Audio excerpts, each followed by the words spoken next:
about now? Yeah! Yay! That's how you have to start a live show, you guys. It's a rule. It cannot go perfectly. So thank you for helping me out with that. How are we doing? Woo! Yes, that's what I like to hear. That's what I like to hear. Because it's a fucking Friday night and the world's on fire. The world's always on fire. Except for fuck kids, though, still, right? Yeah? Am I the only one that hates kids? Okay, good. I'm with friends, yeah. Part of it's because, like, what the fuck do they have to deal with today? Yeah, facts. Like, really, like, okay, fine. So there's, like, global warming. There's the pandemic, which, and, like, school shootings. But actually, you guys, the pandemic took care of the school shootings. Now it's just the two things. Yeah, you don't have to go to class, and it's beach season. You're welcome. You're fucking welcome. No, that's not actually the real reason I hate children. The real reason is because they all have one of these in the palm of their hands at all times. They don't have to wonder about anything. Do you guys remember what that was like? To wonder? To be like, I don't know the answer to this question, and then just continue not knowing.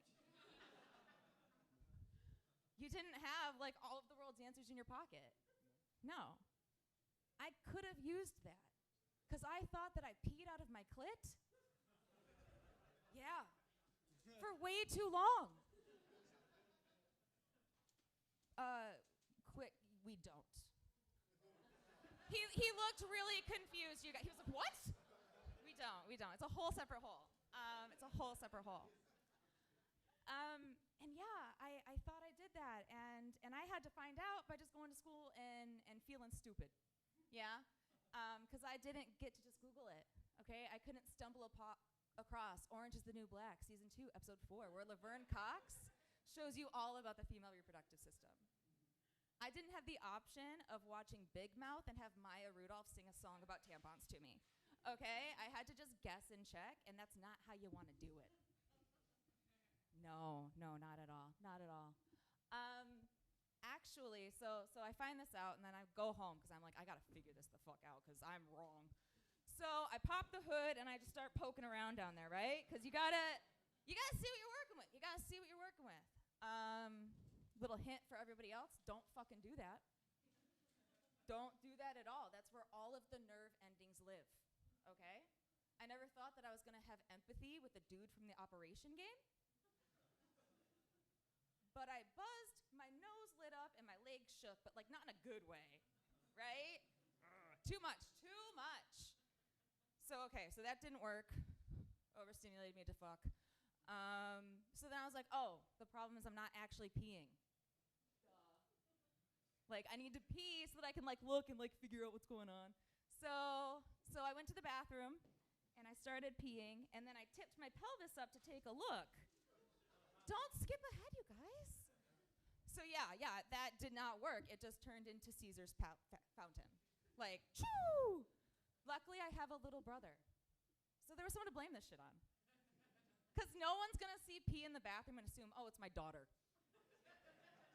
That's not what you think. And that's also why you have siblings. Because you need someone for transfusions. You need someone for transplants. And you need someone to blame shit on, okay? I don't know about you, but I was an only child before this fucker came around, okay? Gotta be here for something. So that didn't work either. I just made a fucking mess. So then I was like, oh, obviously, I need, like, a mirror or something. You know, like the dentist. So the next time I have to pee, I go and I get a mirror and I look, and yeah, that didn't work either. In fact, about 10 minutes later, my mom comes knocking on the door. Hey, hun, why is this wet? It's like, because I washed it. Which was true. I did wash it, but it was after I peed on it first. It was her makeup mirror, too, you guys. It's all I had access to.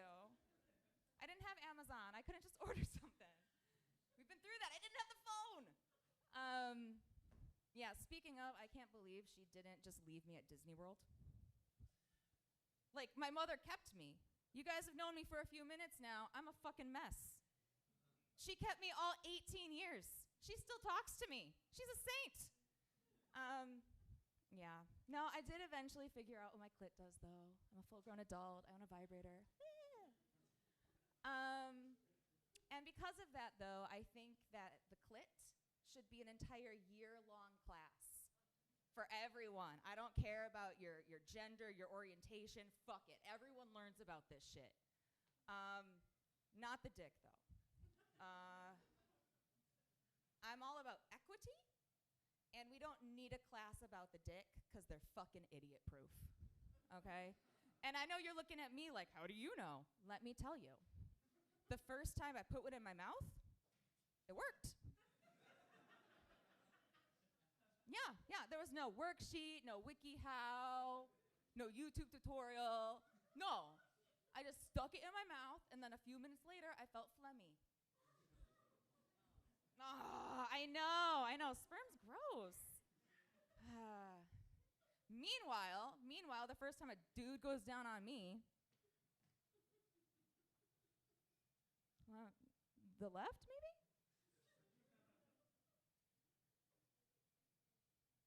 Clockwise. Try clockwise. You know what? Just go home. I have a battery-operated boyfriend at home. But anyways, you guys, that is my time, and we have an amazing show for you all. Give it up. I cannot wait for this show. It's going to be amazing. A few audience etiquette things. If you think something is funny, laugh audibly. I know it sounds silly, but we're all used to silently laughing on our phones in the grocery store. So, like, laugh for real. The comics will love you. Also, drink. Drink the alcohol. We'll get funnier. Yeah? Is that a deal? Yeah! So, without further ado, everybody give it up for my next favorite comedian, Tony Dart!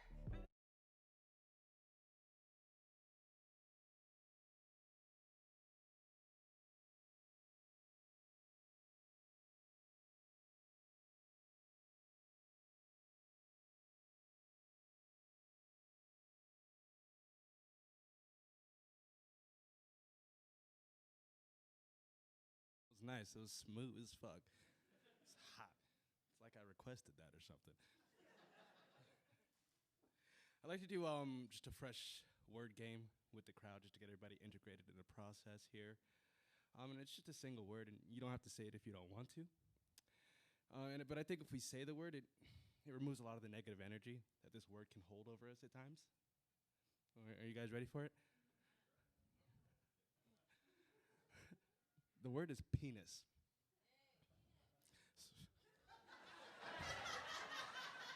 Come on, that's incredibly premature of you, honey. It's a little foreplay, if you will, madam. On three, are you guys ready? 1, 2, 3. Penis! Oh, all right.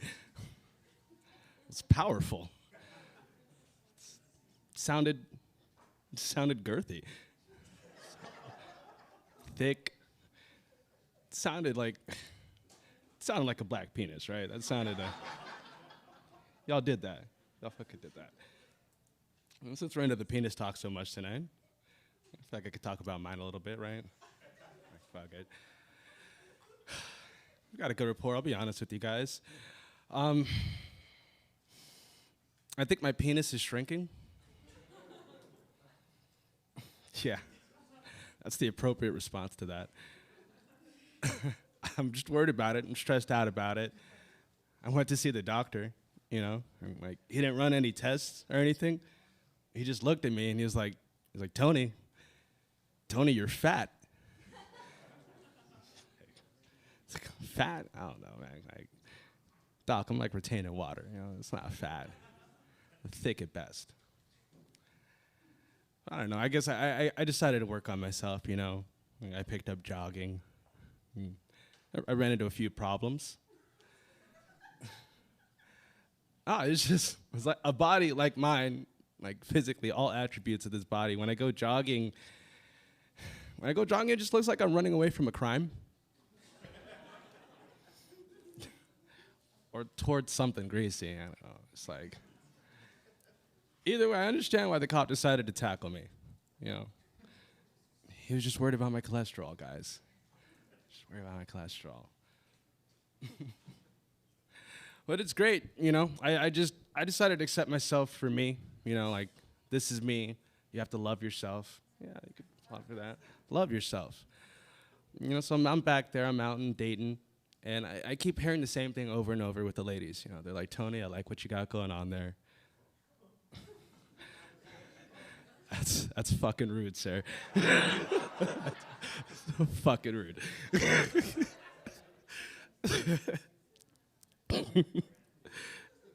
I like what you got going on there, Tony. I like that dad bod. And I really wouldn't call this much of a dad bod, you know? It's much more of a father figure.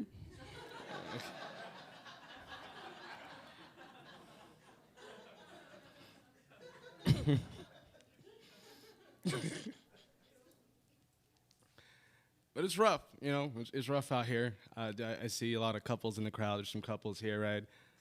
Couples, no couples? No couples at all? Yes? Okay. I see you guys. That's what I'm saying. All niggas is quiet. You look happy. I could see it. I'm a little envious. 'Cause it's rough, you know. I spend a lot of time alone. Like, I'm very single. Like, I go to bed alone a lot. And, you know, like at this point at bed, like when I go to sleep, I just grab my own ass when I go to sleep. Like, it's just, it's dope. I'm thick, bro. Like, I do squats and shit. And like, if I close my eyes, I swear to God, I'm with a bad bitch. Like,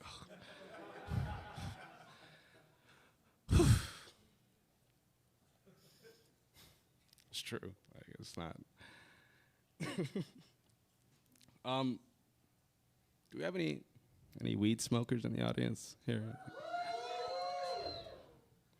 All right, come in and get these motherfuckers. Well, we're kidding. I love pot. I don't. I have a great time with pot. Works just fine for me. You know, like when you get some really good weed, you can tell. You know, because then it kind of makes you anxious as shit. That's how you know you got some gas. Recently, I got some really bomb strands in. First one, it's called Oh No, They're Coming. Some good shit. And another one was called Oh No, Is This Permanent? It's fun. It's gas.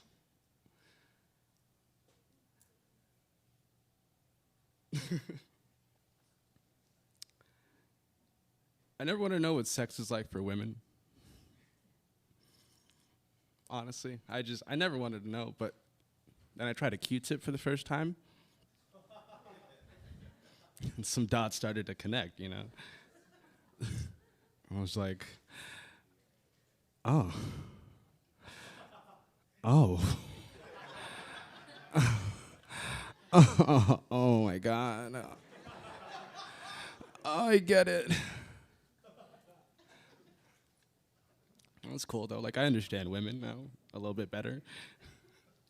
I'm a huge feminist. Like, I love women. I love women so much. I understand like the shit you guys go through. It's a struggle, you know? Especially because it's the summertime. And, you know, I've got breasts as well.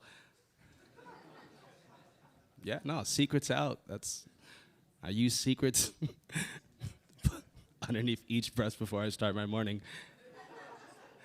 Same as you. I'm here for you guys. Stand with her.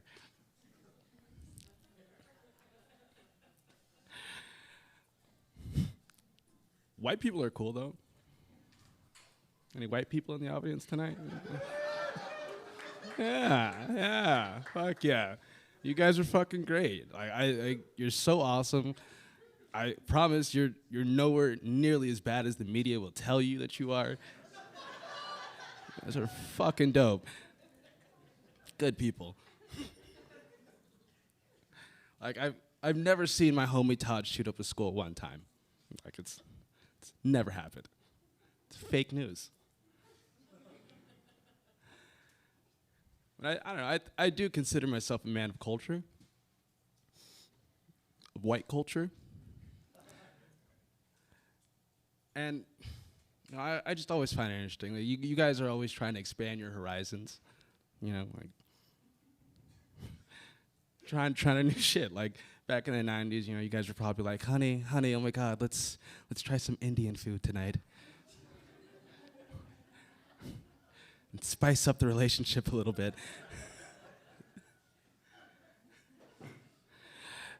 And now, you know, it's 2021. You know, it's a little bit different. You know, couples now, they're like, hey, Tony, do you want to fuck my wife? Help us spice up the relationship a little bit. I'll do one more and get out of here. Yeah, anybody like porn here? Any porn heads out in the audience? Porn heads, yeah. Fuck yes, okay. Fuck yeah, I'm with some sluts. With it. Cool. And I love porn too. I can't watch that hardcore porn shit. You know? Like the dudes just always so aggressive. You know, like, yeah. Take this dick, bitch. No, it's not. It's not me. You know, it's not Tony. You know, personally, I'm just like, you know, whew. Thank you. It's fucking awesome. Hey, would you like me to reciprocate or something? I don't know. But thank you guys. I'm Tony Dark. Yeah.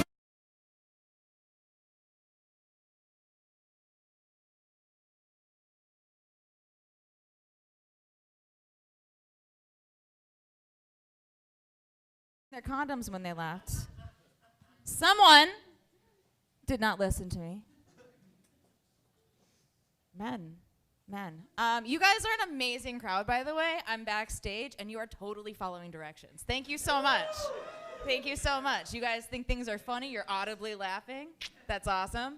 You'd be surprised. There's some audiences, they'll go like this. I'll say something hilarious, okay? Because you've met me. I'm funny. So I'll say something hilarious, and then they'll go like this.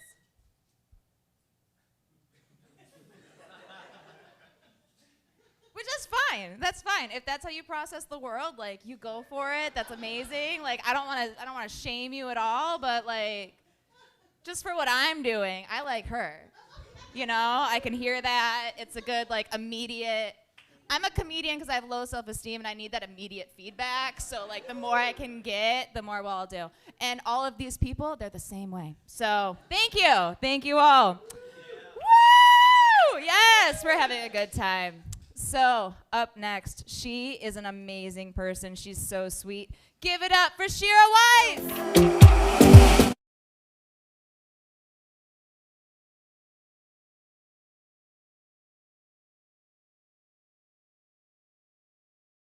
Theater, how you guys feeling tonight?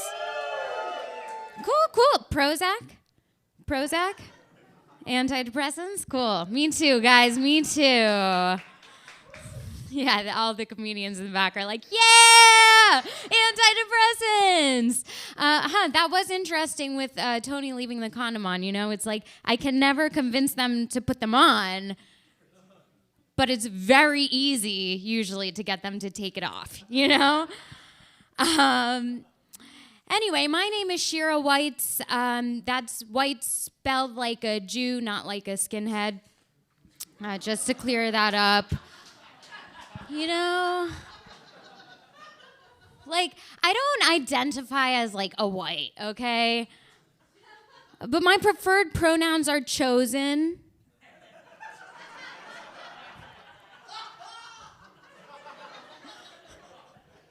Jewish, you know?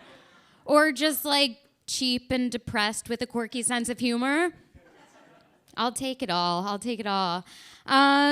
Okay, so yeah, I recently got back from a trip, and I was visiting my ex-boyfriend and his whole family. So that's how I'm doing, you guys. I've been considering whether to make my ex my bride. I don't know. I want to be a wife. I see some couples in here. Give it up for people who understand how to do that. I guess. No, I want to be a wife. I want to be a wife so badly that I've been abstaining from having an opinion.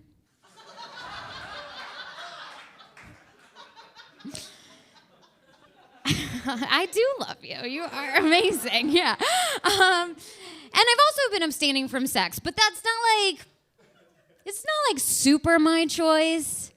Okay.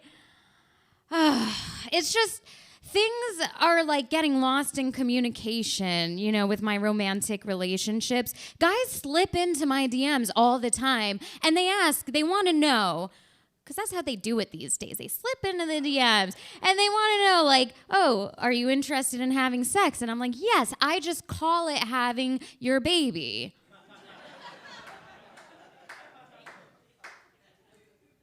They don't like that, but it's like, you know, I don't know. I've been spending like the majority of my 20s just begging men to wear condoms, you know? It's like, you know what? It feels just like your dick, okay? But it's cleaner, smoother, smells better. And that lack of feeling you claim to experience buys me time to actually have an orgasm. But now, you know, I'm in my 30s. I just don't say anything. You don't want to, you know, they're like, oh, are you on birth control? I'm like, I have no opinion about that. No, you know what? I'm pregnant right now, you guys. I'm pregnant right now. I'm giving birth right now to my fucking passion, okay? I don't know. Guys all the time, you know, they're very adamant that they need a casual relationship. I'm like, that's fine. That's just what I call tricking you into loving me, you know? You're in very good hands. It's been 33 years, and I'm still trying to trick my dad into loving me. Very experienced. Just kidding, you guys. My dad loves me. Like, probably. You know? I mean, we've bonded, you know? It's my father. We've bonded. It would just be nice to bond with him about something, you know, besides prostitution. Because I used to think that my dad stayed late at work because he hated me. But then I got older and I got wiser and I realized, Shira, that's not true. Dad stays late at work because he's with a hooker, you know? I kind of fucked that joke up. You guys, I was supposed to say the hooker part first, and then you're all like, oh! I just feel like I should be honest with you about that, okay? That usually goes a little bit better. No, I think I feel comfortable manipulating men because my dad did teach me one thing very well. My dad taught me one thing very well, which is that men are stupid. No offense. No, it's just like, because I know the type of wife I'd be, right? Like, I know I'll be the type of wife who values open and honest communication.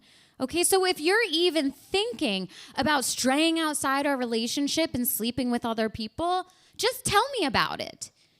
Like, in great detail while I masturbate. You know? I'm not gonna, like, make the bed, though. You know? Like, I don't like that stuff. But I will be the type of wife where, you know, I'll cook you a 3-course meal. And then when you're shitting it out later, I'll suck your dick. You know who likes that joke? Wives like that joke, okay? Because they know, listen, they know that you need a little bit of guts to keep things spicy.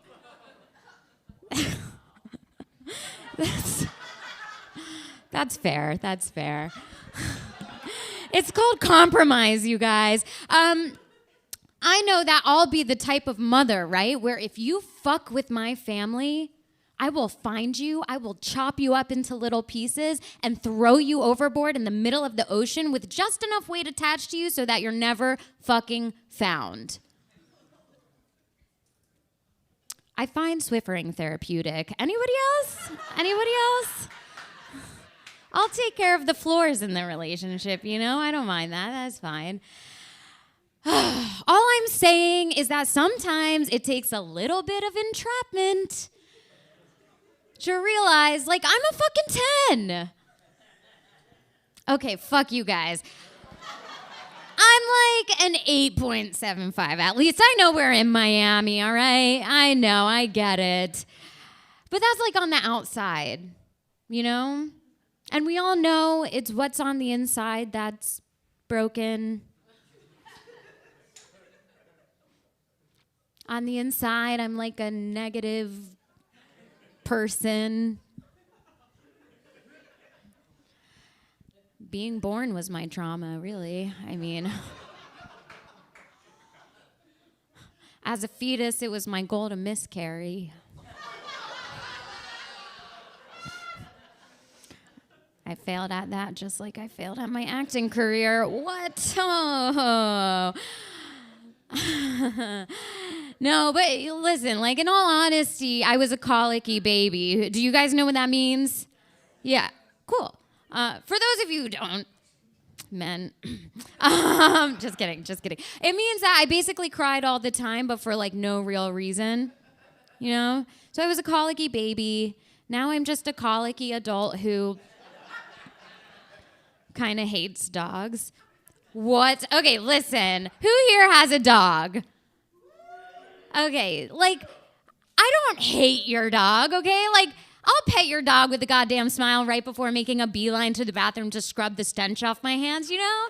Like, I don't hate dogs, you know? Like, when they jump all over you to say hello, scratching up your arms, humping your leg without your consent, just reminding you of all the sex you're not currently having. I don't hate dogs. Like when you go to your friend's apartment and they have a dog and every time you engage in meaningful conversation, they have to stop to be like, Coco, no, Coco, off, I'm sorry, what were you saying? Coco, I said no. I don't hate dogs.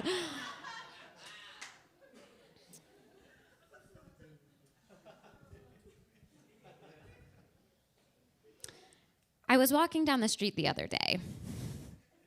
And a guy comes up to me and he's really smiley. And we were just crossing paths, and he smiles and he looks at me and he's like, I hope you're having a great day. And I was like, what are you, a fucking dog? Guys, that's been my time. Thank you so fucking much.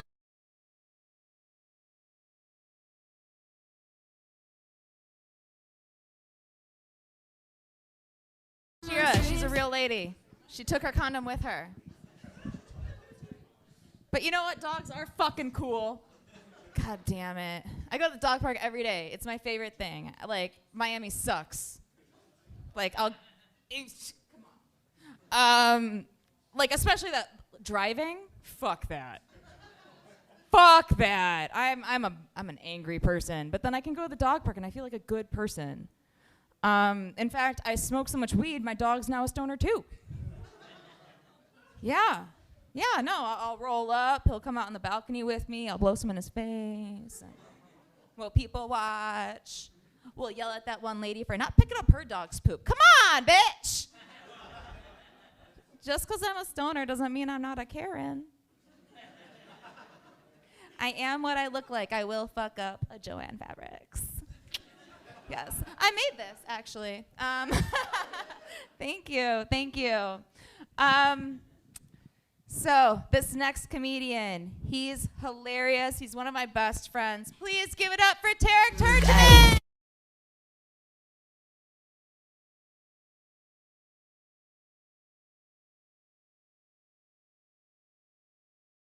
Give it up for my favorite white girl. with her white girl yoga pants. Look at that. Don't laugh at her, ma'am. Stop it. That's fucking mean and shit. You can laugh. Oh, there she is. There she is. Yeah, give it up for Allison one more time. Clap for the whites. They're having a tough year. Bullshit. No, they're really not. No, they're really not. Don't believe it. Hi, I'm Tarek. Hi, yes. How are you? That is a terrorist name. I know. Don't be scared, though. Don't. I'm a gay terrorist, so I'm probably going to terrorize you with my insecurities more than anything. Okay. I'm a Miami driver. She was just talking about Miami driver. Any Miami drivers here? And by Miami driver, you know what I'm asking. Not just any person that drives in Miami. Are you a Miami driver? Right? Like, you're not going to wait for bullshit. Like, a green light. I'm not going to wait for that. Don't turn on right sign. Fuck you. No. That's if you're dumb. But I feel like I honk when I drive. I do. I'm one of those people. Who honks here? Do you honk? I feel like honking is my car speaking Spanish. Like, I'm bilingual, right? I'm bilingual. Get the fuck out of my way. It's not my fault. You haven't mastered a second language. Yeah. I am the local terrorist. Yes, I am. Yeah, it's me and the grocery store owners. Please support my people. Get your cigarettes and lotto tickets at the corner store. Yeah. Yeah, I'm a Latino Arab. Yeah, sounds nice, right? Like Shakira. You remember Shakira? Y'all know Shakira? Yes. She might have ruined your Super Bowl like a year ago. No. Right? People were complaining. Like, oh my God, too much vagina. And you're like, why are straight people complaining about vagina? What the fuck do they want? Turns out they want white vagina. That's what they wanted. I am like Shakira. She's cute though. Like, she's Colombian Lebanese, right? That sounds nice, right? I'm Palestinian Guatemalan, so I'll let you settle. Yeah, I'll let that settle for a minute, She can sing, she can dance. I can complain, bitch. That's what I can do. I hate borders. No.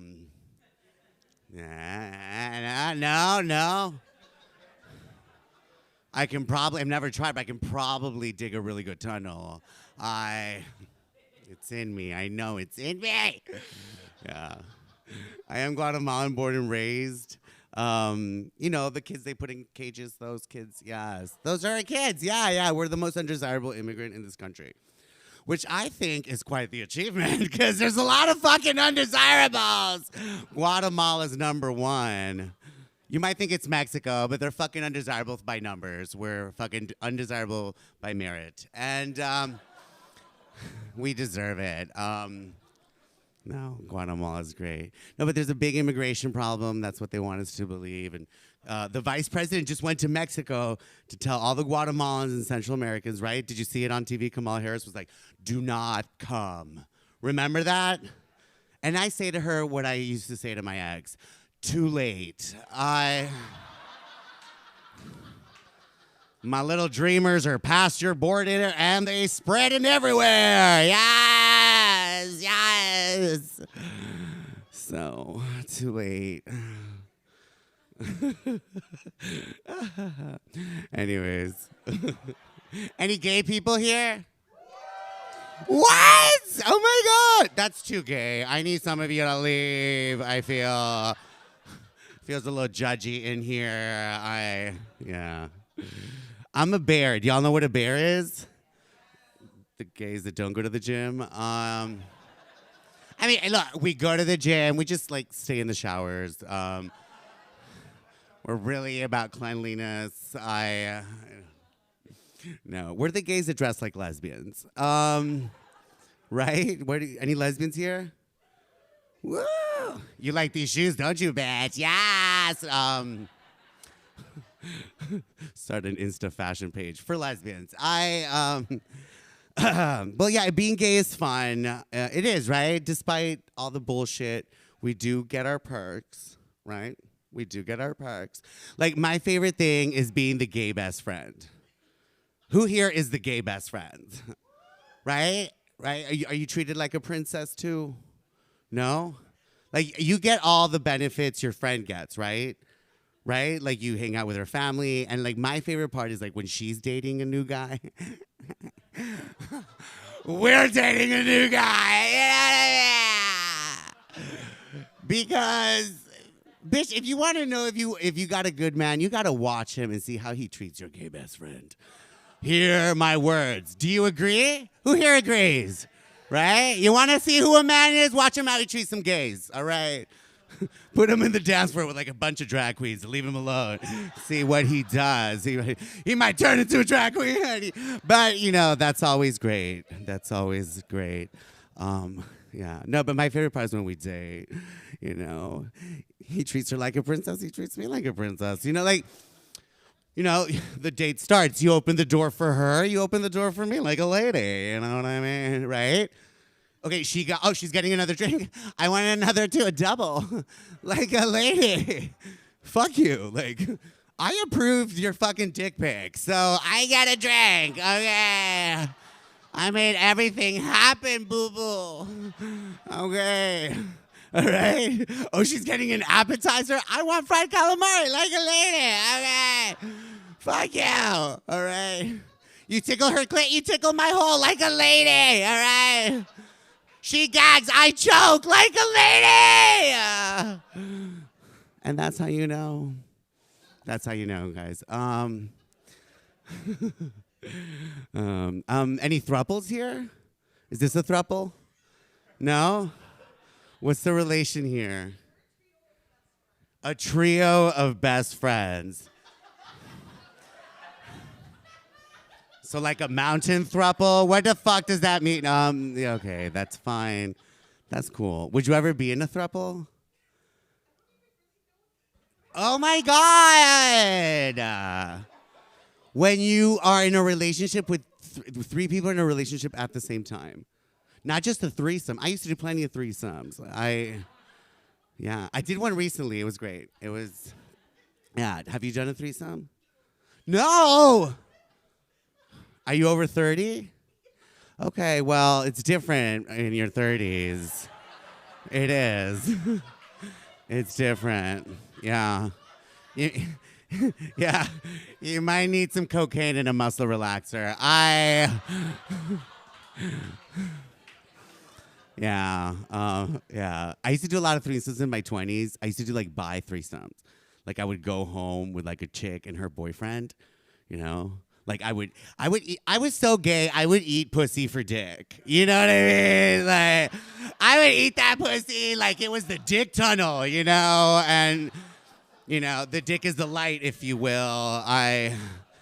Yeah. But in my 30s, I don't have the energy. Like, right? A threesome. I did one like recently. And you know, it's always weird because it was with a couple. There's a couple of guys, and there's always one that you're more attracted to, right? And it's exhausting because then the other one starts realizing, when you're 20, you don't give a fuck. You eating, you know, you're busy. But when you're 30, you start noticing all these things, right? And you're into it, and the guy notices you're too into his guy, and you're like, is there anything I can do? And I'm like, well, you can go make us some drinks and maybe lower the AC for 3 hours, and I'll send you a text for when you can come back. Better yet, when you see me leaving an Uber, that's when you can come back. You know. Everyone asks, Tarek, are you top? Are you bottom? Honey, I'm an anxious verse. I'll do whatever gets me home, all right? Like, what do I'm a versatile actress, okay? Who do I need to play to make you come, all right? I have a range, honey, okay? Outside, I'm a fat Palestinian Guatemalan. Inside, I'm an Australian lanky actress, okay? Kate Blanchett, Nicole Kidman, whichever one. Yeah. Anyways, did any of you guys get bullied in high school? Yeah? I got bullied for, I mean, there was a lot to bully me for, right? Like, primarily, I got bullied for being fat, right? I was a fat kid. I'm still a fat kid. I still get bullied. But so I got bullied for being fat. I got bullied for being gay. Gay bullies are the funniest, though, right? Because the guys doing the bullying, like, they see the gay in everything. Like, they're so gay! You know what I mean? Like, you know, like, I'd be sipping soda with a straw, and like, oh, yeah, gay boy, suck that straw. You can suck it. You can suck it, gay boy. You're like, it's just a soda. God damn it, you know? You drop a book, and you're like, oh, let me pick that up. Oh, watch gay boy Ben. He likes it. You know, you're like, oh my God, I didn't even think how gay that was. You're not supposed to bend. Why would I bend in school? That's so gay, Tarek. Right? They're so gay. My gay bully, bro. And then once he was playing around in class. He was pretending to be a fortune teller, and he was reading everyone's fortune. And he was like shading everyone. Yeah, like a drag queen, you know, like shading. And then he comes up to me and he's like, I foresee lots of sex with men. In front of the whole class, even the teachers laughing. Even the teachers like, I see that too. You know. Yeah, and it was crazy. It was so fucking embarrassing, you know. And I wish that I can find that guy today and tell him that he has a gift, because he predicted that shit, y'all. My name is Tarek, you guys. Thank you for having me.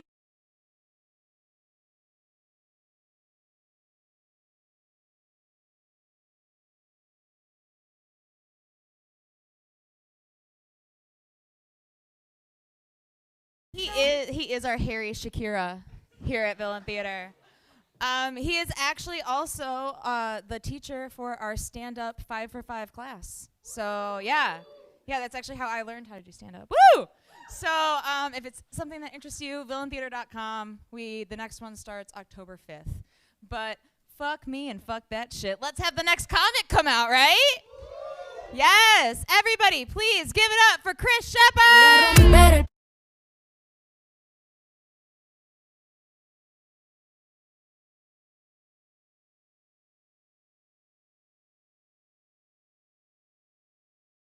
Hi guys, how's it going? Good, you guys are already happy. That's good. It's like half my job. Guys, I'm so happy to be here with you tonight. I'm happy to be anywhere, honestly. Last year was weird, yeah. I met a man during the pandemic with no ears. And I said, that must be terrible. Everyone always complaining about you not wearing a mask.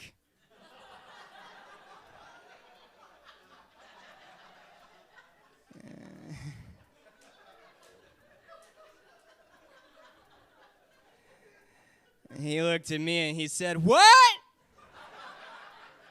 All right. Stupid. You guys are easy. I am happy to be back out in the world. I'm happy to be back at work, which is something I never thought I would say in my life, guys. I actually just got fired from a job. It's pretty exciting. No, I'm gonna be all right, guys, because now I can chase my dream job, which is to work at Smoothie King. Yeah, you guys are weird. Guys, I like Smoothie King, but I love the idea of a smoothie monarchy.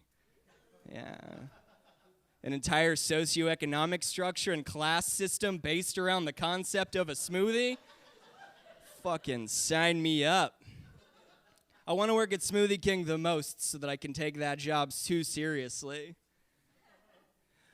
Who among you smoothie peasants is worthy of counsel with the king? His concubine, the Dairy Queen.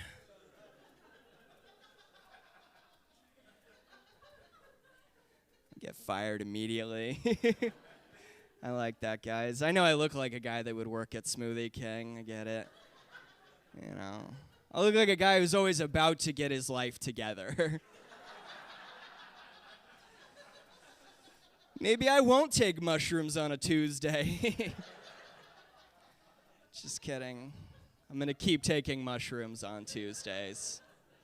No, it's all right. Could be worse. I read a story last week about a family that got caught in a current in a river in Florida, and the son had to swim for an hour to save them.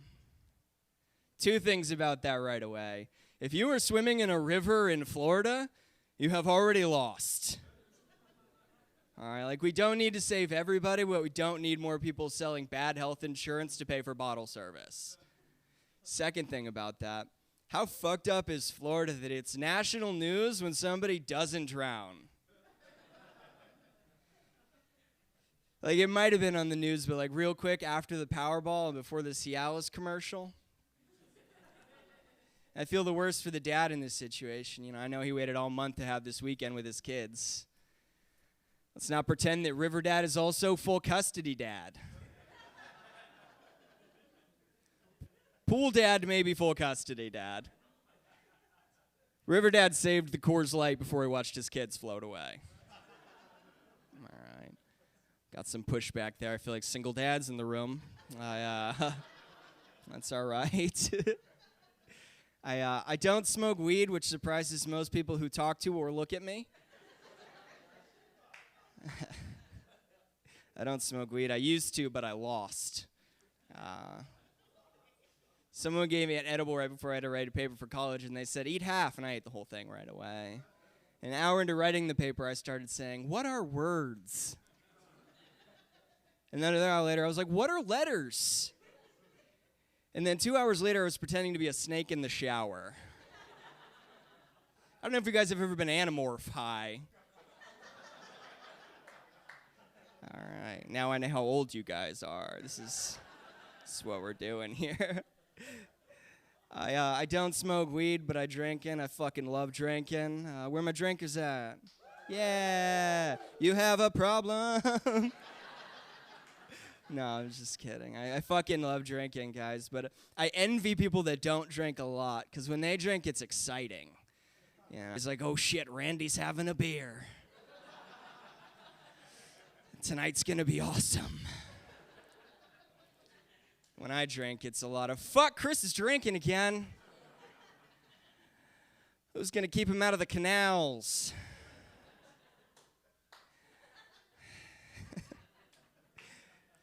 We both go on adventures, but we go on very different adventures. Somebody that doesn't drink a lot, they might be like, I went out on St. Patrick's Day.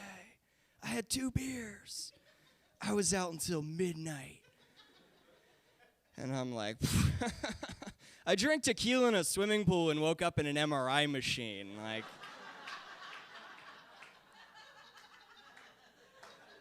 we both had an adventure. But I got to throw up in something that cost more than a Bugatti, so fuck you, Bill Gates. I'm the Warren Buffett of puking places. I do make a lot of bad decisions. That's okay. That's my friend in the back, guys. He's bear witness to a lot of it. He takes mushrooms with me on Tuesdays. That's what we do. I used to date this girl, and every time she came over, her breath already smelled like condoms.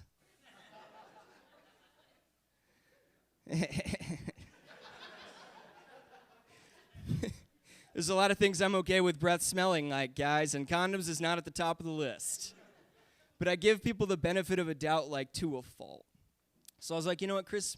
Maybe when she's not with you, she's not sucking strange dick. Maybe she's a secret clown.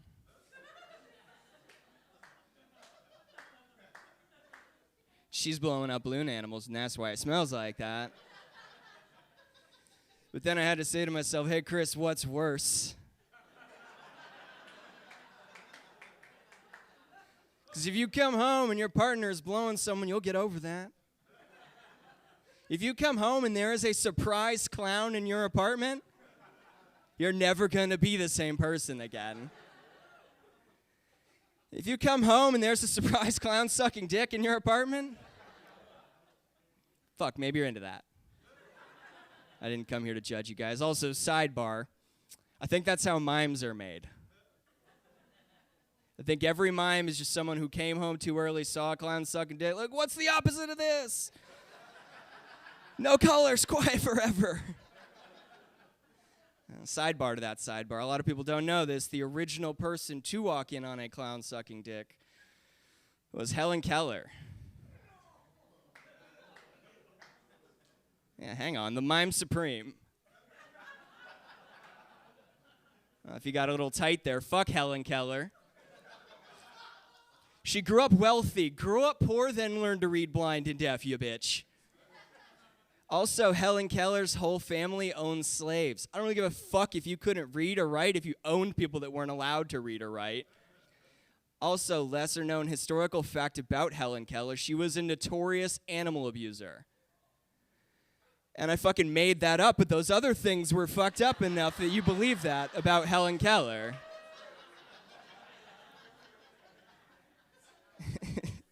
So that's how dating's going. No, I do date a lot of people. I make a lot of mistakes. I was once politely uninvited from a threesome that I was already participating in.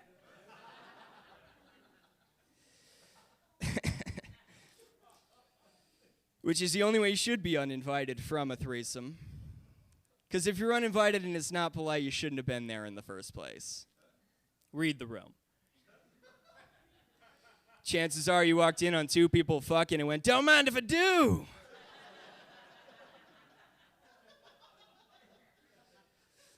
And then two naked people about to have very passionate sex watched me get dressed in the dark corner of a room. Look for my car keys, which were missing, mostly because they were in my pocket. But you don't uninvite me from a threesome and expect me to go quietly into the night. For years, I thought that was my rock bottom. I thought I've hit it a few times, I'll be honest. Then I had sex with a homeless woman in Daytona Beach. It's a different kind of homeless. I found out I was her rock bottom.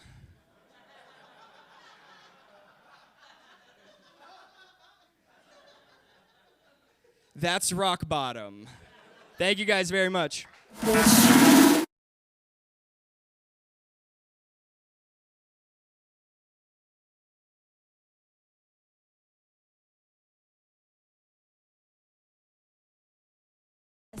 Oh my gosh. You're not our rock bottom though, Chris. You're not our rock bottom. We love you. Give it up for Chris one more time. Yes. That was amazing. And we have some more amazing comics for you. Please give it up for Victoria Haig.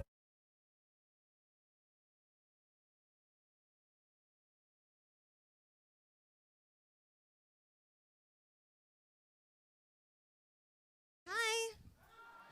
How you doing? Are you laughing at my voice? I'll take it. My name is Victoria. Give it up for your host, Allison McCoin. So I have a confession to make. I am passive aggressive. Yeah. Anybody else? Yes? You? How are you passive aggressive? Really? Like, can you give me an example? Same. You are really passive aggressive. That's great. I pretty much carry it into every aspect of my life. I work in a doctor's office, and we do special procedures, and people who come in late, usually, okay, this is the way it goes. We use an ice pack to numb the area, and then we use local anesthetic to numb the area again, and then we do the procedure. So for people who are late, I use a lukewarm ice pack instead. Don't be an asshole, right? That is my form of justice. Call me the equalizer. Yeah. I am single, and in my last relationship, it was really, really bad. He cheated, and, instead of leaving and doing the mature thing, I stayed.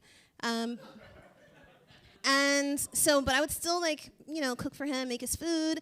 And so breakfast, I would make his eggs, but I would add a secret ingredient. Eggshells. That's right. It's extra protein, so you can look at it that way. So I know we have some drinkers in here, but any weed smokers? Yeah, I figured as much.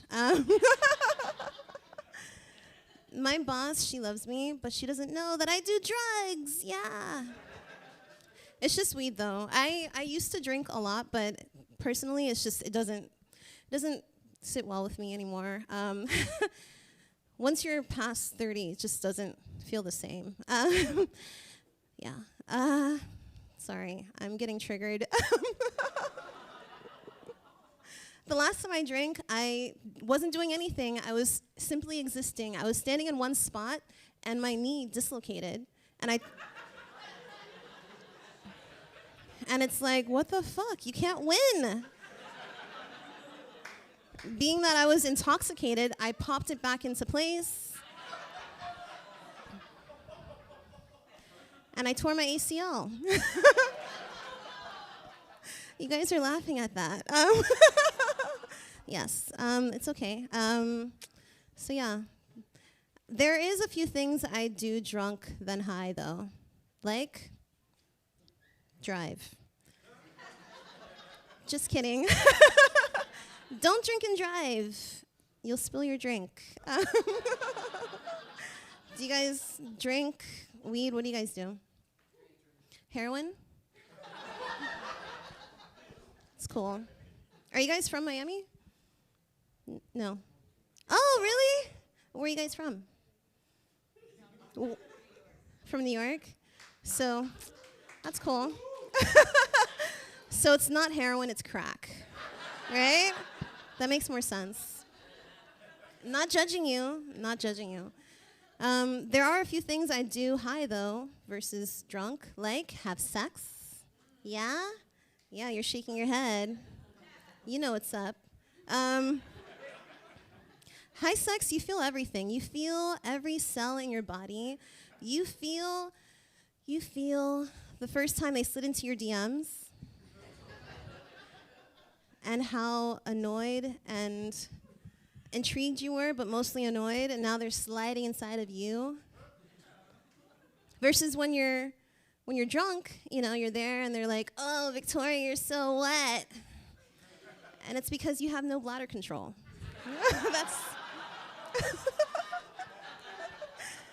That is the only reason why. And we're enjoying it together. No. No shame. My mom, she would be really disappointed if she ever came to one of my comedy shows. But I think it's because she doesn't suck dick. I think that's why. She doesn't because I have 4 siblings. So I assume if she did, there'd be less of us. But yeah, it's true. Every conversation I have with my mom, it's really bad. Vicky, when are you gonna give me a grandchild?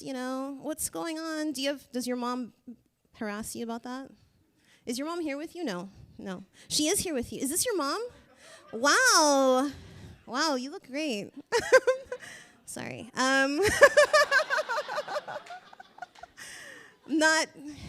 Never mind. Anyway, yeah, she's like, "Vicky, are you a lesbian?" And I'm like, "Sometimes." She's like, "What?" And I'm like, "What?" But yeah, it's rough. She's like, "What's going on?"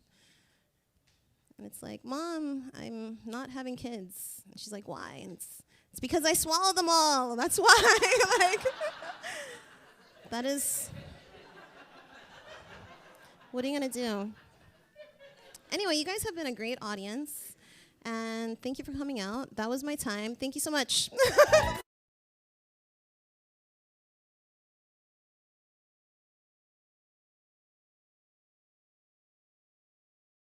Yes, give it up for Vicky one more time.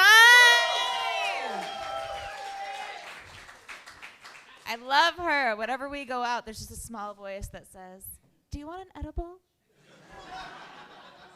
And my answer is always, "Yes, please. Thank you so much. This is why we hang out. It's wonderful." So coming up next, it is the only comic that I share hair care advice with. Please give it up for Zach Bugarin.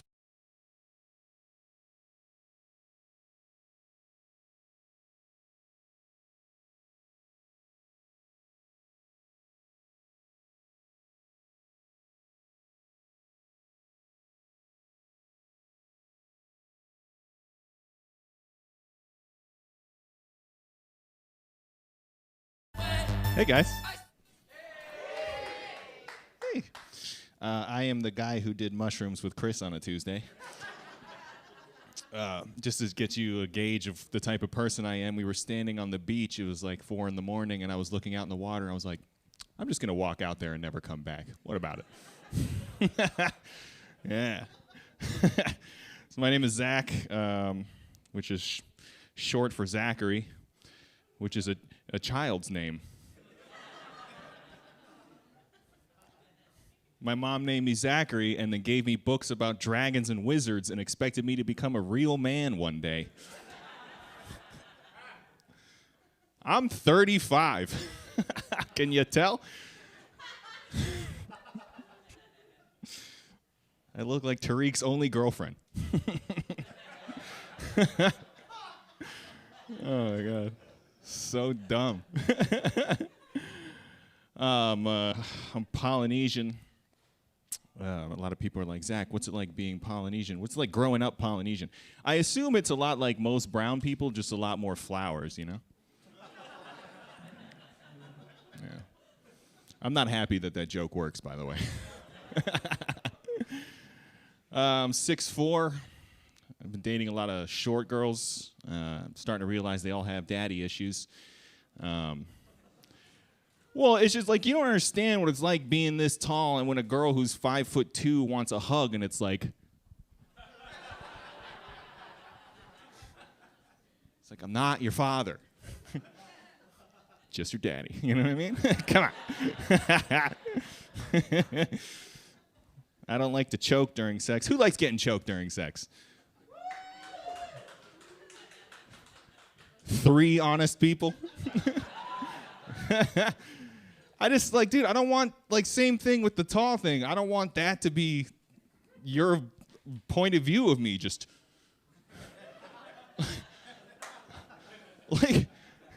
because it's only gonna be angry, neutral, or smiling, and that's all weird. Right? So I only choke girls from behind. You know what I mean? I had sex with a younger woman recently. She's in her mid-20s. She said something to me. She said, "Oh, you're doing all this grown man shit," which I don't know what that means. But then she was like, I was going down on her. She was like, "Say some grown man shit to me." She had a bush. That's why I'm doing this. And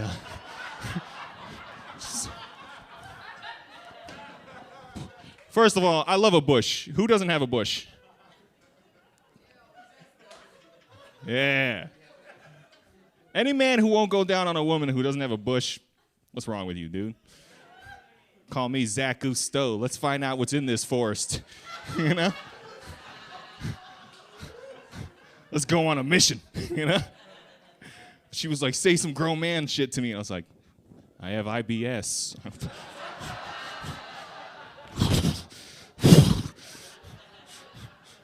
My gout toe hurts.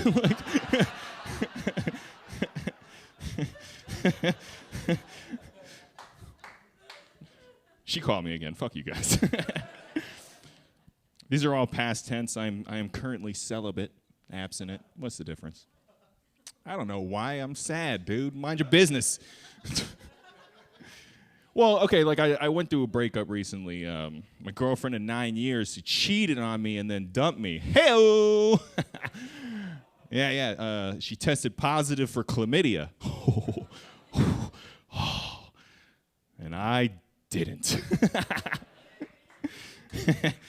I texted her my results. She's like, "I'm so confused." I'm like, "I am not."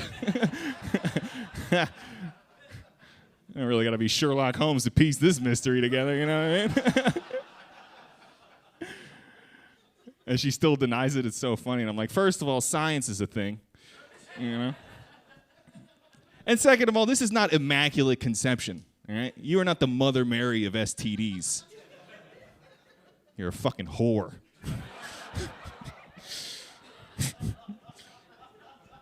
I'm still going through it, can you tell? Yeah, this is real. No, I'm celibate, and you learn something really quick when you're not trying to get laid. You start realizing you don't give a shit what anybody's saying to you. You just don't. I was like at a bar the other day, and this girl was trying to tell me about her stupid tattoos. She was like, this one's from the band 1975, and so is this one. And I was like, man, this conversation sucks.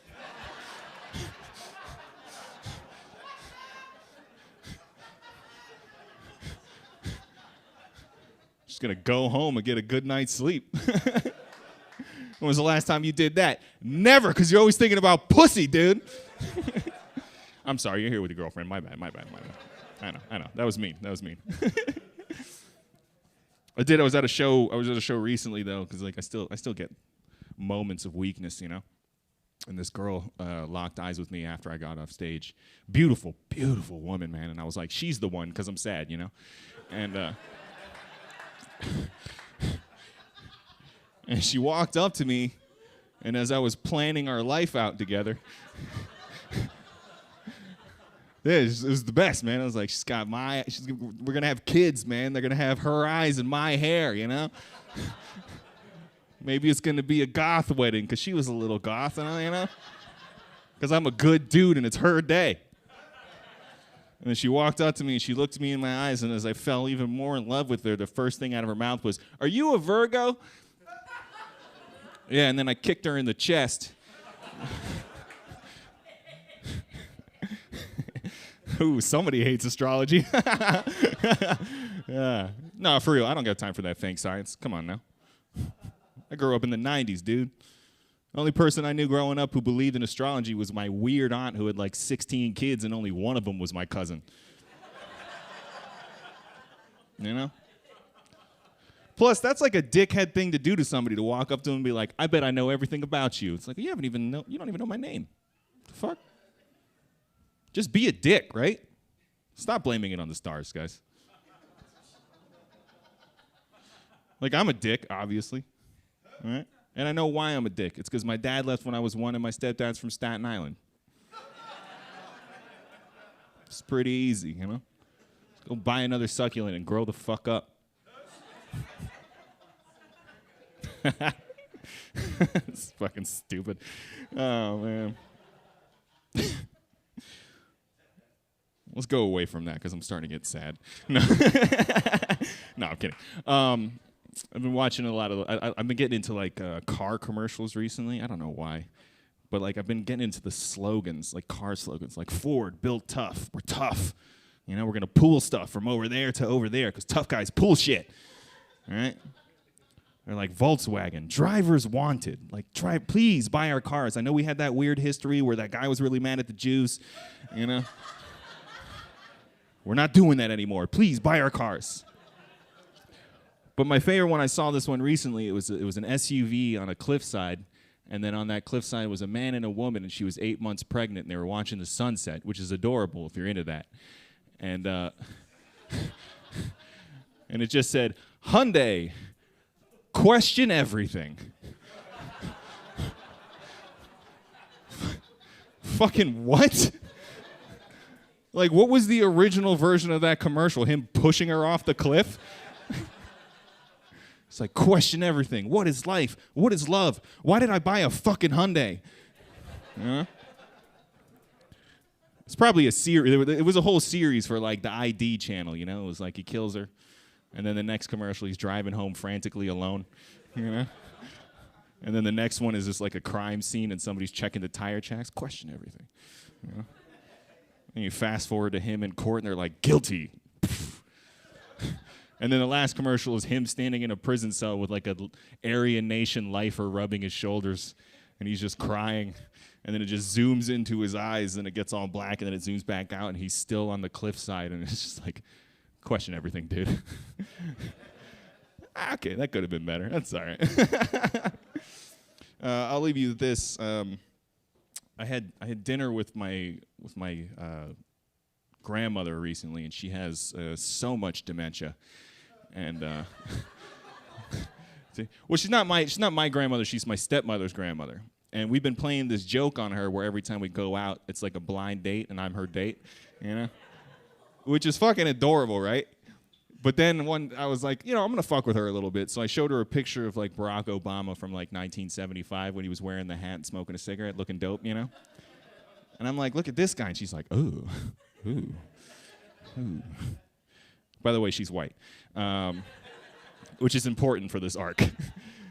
So she's like, who's that? And I was like, that's the former president of the United States of America. And she went, no! Absolutely not! I was like, damn, man, you can't remember your daughter's name, but you didn't forget you hate black people? What the fuck? All right, guys, my name is Zach Bugarin. Thank you so much.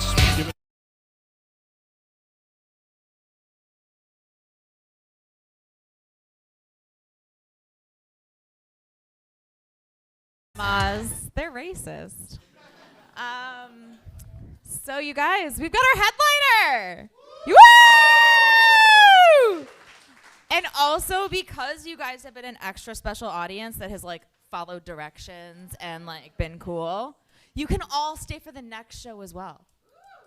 I know. We've just got your entire night's plans.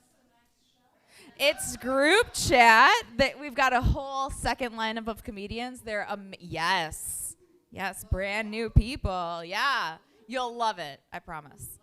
But fuck me and fuck what I'm saying. Give it up for Dr. Anna Lepeley.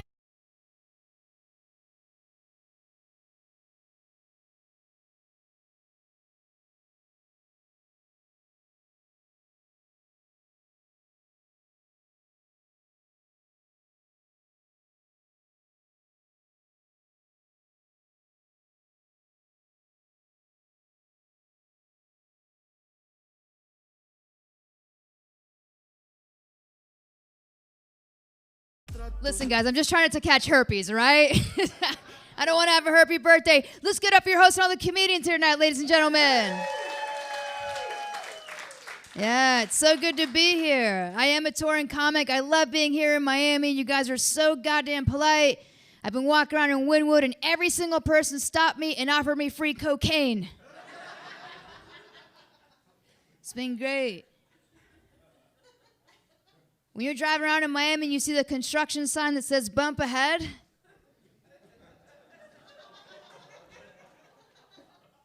yeah, it's got nothing to do with the condition of the roadways, And I was here celebrating Pride. It's been great celebrating Miami Pride. Thank you. Yeah. Oh, that's good. Very good. Yeah, I love it. And there, everybody was offering me free poppers. And even today, somebody offered me free poppers. My asshole is so open right now. I have no idea how it's going to benefit my comedy, but we're going to figure it out. We'll see. But I love Miami for the Latin people, the Cubans. Where are my Cubans at? Oh, that's great. Yeah, I recognize you guys from the raft. We came in the raft together. We made it. Fuck yeah, we made it. Yeah. Marcelo, we made it. Yeah, I love my Latin people. I am Cuban, and I know I have ancestors from Spain, but recently I paid $100 to do one of those ancestry DNA test thingies, and I found out that I also have ancestors from North Africa, specifically Morocco. Pretty cool, right? But I'm kicking myself in the ass going, why the hell did I pay $100 to figure out that I'm Moroccan? If you cover my nose and mouth and just look at my eyes and eyebrows,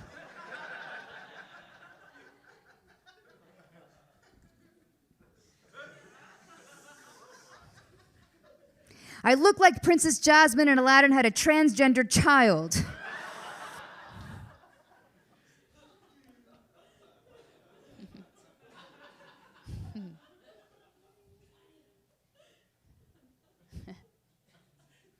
All right. And my eyebrows are like two closeted politicians that want to be together so badly. And from far away, they're not together at all. Totally hetero, right? That wife's named Karen. Everything's totally normal. But if you look up close, these two fuckers are jerking each other off behind the podium.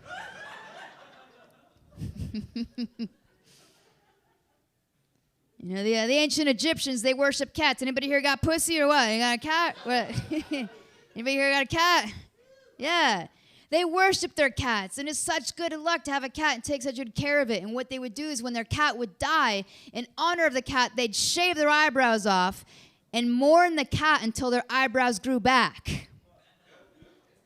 Now, I love my cat very much.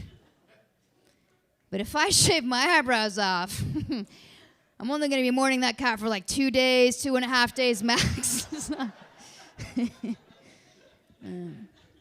Sorry, pussy. Sorry. So the COVID vaccine, it made me gay. Anybody else? Oh, yeah. The rest of you guys just wait. Give it a couple weeks. I'm sorry. I didn't always used to look like this, right? I didn't, you know? And then all of a sudden I got my Pfizer, but before that, I was wearing TikTok leggings. I can't talk. I don't even drink before doing comedy, you know, because I never know what's going to come out of my mouth or come into my mouth, you know? Anyways, before my Pfizers, I was wearing TikTok leggings. I had huge tits. They were always out. My Instagram bio said Wanderlust. I was sucking dick left and right. Now look at me, you know? But I wanted to find out just how gay the vaccine made me, so I took something called the Kinsey scale test. It assesses how gay or straight you are and where you fall on a spectrum of 0 to 6. So you answer a series of questions about your sexuality. If you score a 0, it means you're totally straight. If you get a 3, it means you're bisexual. And if you get a 6, it means you're totally gay. Thanks to Pfizer, I got a 6. Yeah. Yeah. It was pretty cool. I mean, no surprise, all right? Look, I'm going to fuck your girlfriend and steal your motorcycle. But really, I'm just going to steal your girlfriend and then fuck your motorcycle. Thank you, yeah. Yeah, getting a 6 is cool. The next day, there was a package at my door, and inside the package, it was like, congratulations, you big fucking lesbo. And I was like, okay. And then I opened the package, and inside were these carabiner keys with different lesbians' house keys on it, with their zodiac signs, like different zodiac signs etched into each key in case I wanted to fuck like a peppercorn or whatever the fuck you call it. I don't know. Capricorn, I don't fucking know. Also inside that package was a free backwards hat. Cool, right? I can't wear it forward. I try and like it doesn't like, I don't understand. Like I try and it's like I can't, like it just goes back. I don't understand. It's like lesbian gravity, you know? And also in that package was a key to a free Subaru Forester. Yeah. Pretty cool, right? Stick shift, of course. That's the only knob that lesbians want to maneuver, you know? And we're damn good at it. But now some of you guys might be wondering, well, I want to get a free car. What do I get if I take this Kinsey skill test? Well, if you're a dude and you score a 0 totally straight, you get a free Dodge Charger. But then you have to enlist in the military and propose to a girl within 3 weeks.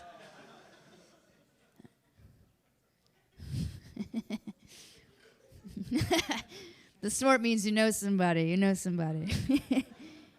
If you score a 3, bisexual, you get a free Prius. And I have no idea why, but I saw a ton of fucking Priuses out here, you guys. I don't know what's going on, you know? If you score a 6, totally gay, and you're a dude, you don't get a free car, you get a free French bulldog. It's cute. I know, it's cute. And if you score pansexual, you get a free moped. You guys don't know that pansexual girl that works at like the green juice coffee place with the hairy armpits? she's like, I don't want to put a label on my sexuality. I'm just a free spirit. And I fall in love with whoever. You mean you're a whore? But that whore makes a damn good kale, patchouli, apple juice, right? Am I right? Yeah, people always ask, are we born gay? Are we raised gay? What's the deal, you know? And I always wonder that myself. Like, I have a gay grandfather, a gay Cuban grandfather, and I always wondered if he gave me that Brokeback Mountain gene, you know? Like that Cuban gay, you know, I have the chain, you know, I have a little bit of chest hair. I don't know, you know, I'm trying to figure it out. But then I also remember, when I was little, my dad would always show me women's asses in public. We'd be walking around, and you know when a woman has tight pants, big ass and tight pants, and her ass is going like this when she's walking, you know what I mean? You know what I'm talking about? You know, my dad would point that out to me, be like, you see that, son?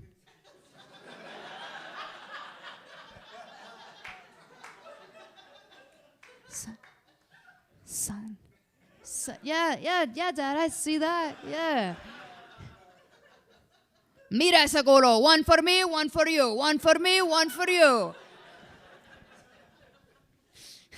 Now, this probably made me the ass-eating lesbian that I am today.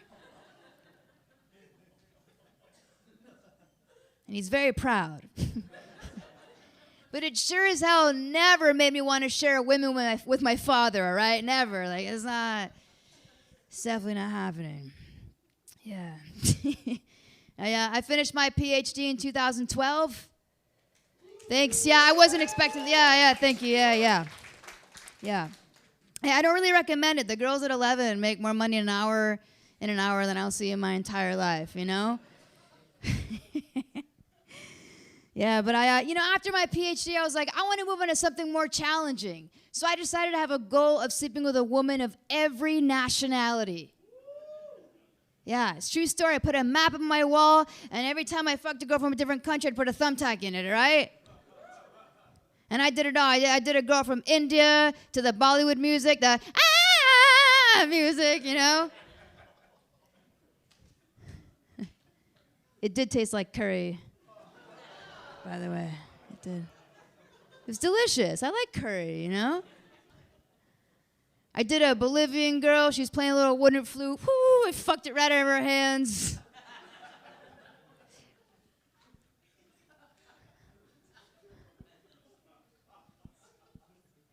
I did a Canadian girl.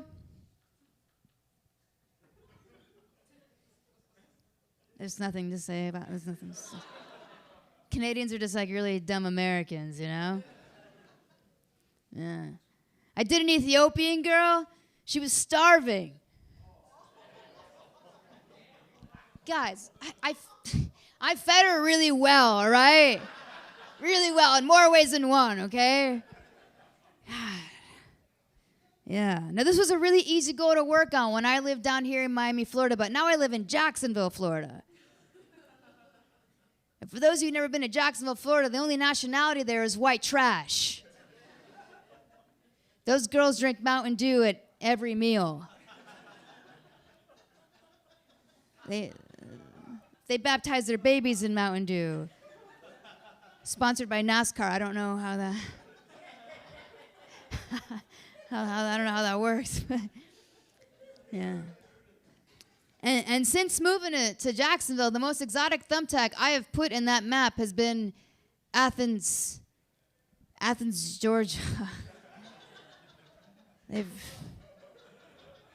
They've really good Cracker Barrels there. It's wild. Yeah, but I do love meeting girls of different nationalities and doing that. Speaking of, I want to find out what the ladies are in here. What are you? I know you're taken. I'm not going to take your girl. I promise. Like, what are you, young lady?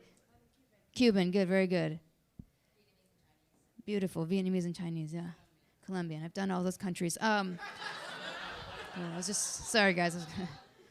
The night is young, you know. Cuban, right? Cuban. Yeah. Oh, and Peruvian. Cool. You, my friend Carly. What are you, my friend? Coloradan. I love that. All right. Very good. I love that. Yeah. All right. I don't think I've done that one yet. Let's do that. You know, on tour, I always like will be out of the bar after the show, and I'll have girls come up to me and be like, "Oh my God, you like girls of different culture? Guess what I am? I'm Eskimo, Norwegian, Brazilian, Colombian, Antarctican, Kansasan. I'm Pirates of the Caribbean. You know."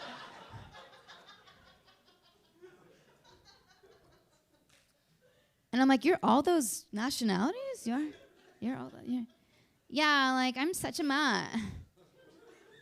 You mean your grandmother was a whore? And I love it because they're always like these super white girls. They look like Gwyneth Paltrow. And I'm like, really? You're Eskimo? Like, get the fuck out of here, you know? Get out of here. But I really the Latin women. Give it up for my Latin women in here tonight, ladies and gentlemen. Like, oh, God. I can't get enough of that. I love Latin women because I just love passionate sex and not knowing whether or not I'm going to get stabbed right in the middle of it. You know, I love that. I love Latin women so much. Like, when I'm touring in, like, Alabama or Georgia or some shit, I will watch the Miami news just to figure out what the weather's going to be because they're so goddamn hot, you know? And they'll be like, reporting live from downtown Miami. I'm Maria Fernanda de la Concha que te vaya para carajo, joder. And I'm just masturbating for that whole thing, you know? It's great. It's a spank bank, you know? But I love these Latin women so much. And what I really love is that when I'm fucking around with girls in like white peopleville, you know, it's like you run into that. True story, I fucked like multiple Samanthas, multiple Jessicas and Christines and Brittany's and Veronica's. Like, I've done so many of them, you know, and it gets so confusing.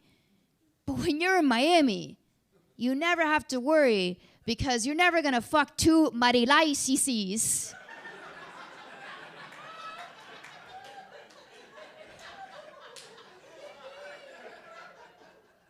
Because there will be a Marilaisis, Urinalisis, Bukakiisis. I mean, last week I was fucking a girl the name of Dame Mi Ciudadanía. It's great. You never have to worry about fucking two of the same girls again. You know, it's great. Yeah.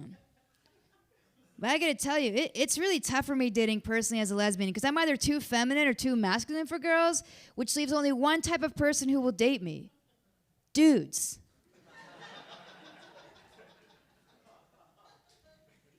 Which is actually kind of weird because I look and sound like a guy from an 80s hair metal band. Like Motley Crue or Skid Row. Like, look at me. I have like this shitty eyeliner. I play guitar and some drums. I probably have syphilis and hepatitis. I have these heroin addict looking arms. Like, there is nothing straight about a guy that hits on me with these veins, all right? Like, if a guy hits on me, I mean, look at this bicep veins. Look at that. It's like Sarah Connor from Terminator 2, but like really fucking, you know? I mean, this is like equivalent of like a dick pic right here. It's like, ooh. I'm gonna start taking pictures of this next to a remote, you know?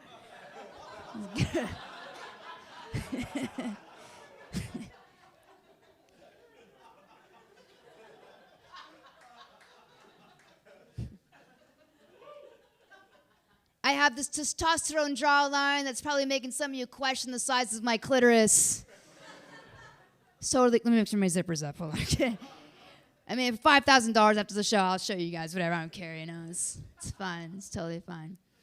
But I mean, it's just tough finding love on the road. I feel like every time I meet a beautiful girl, there's always a catch. Like she does drugs, or she's mentally unstable, or she has a huge cock.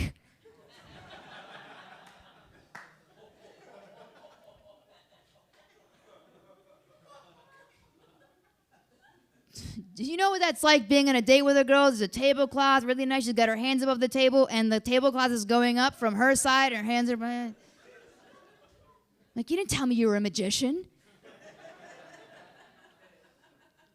Or like I meet a girl and I make it back to her house and she's got live, laugh, love on her walls.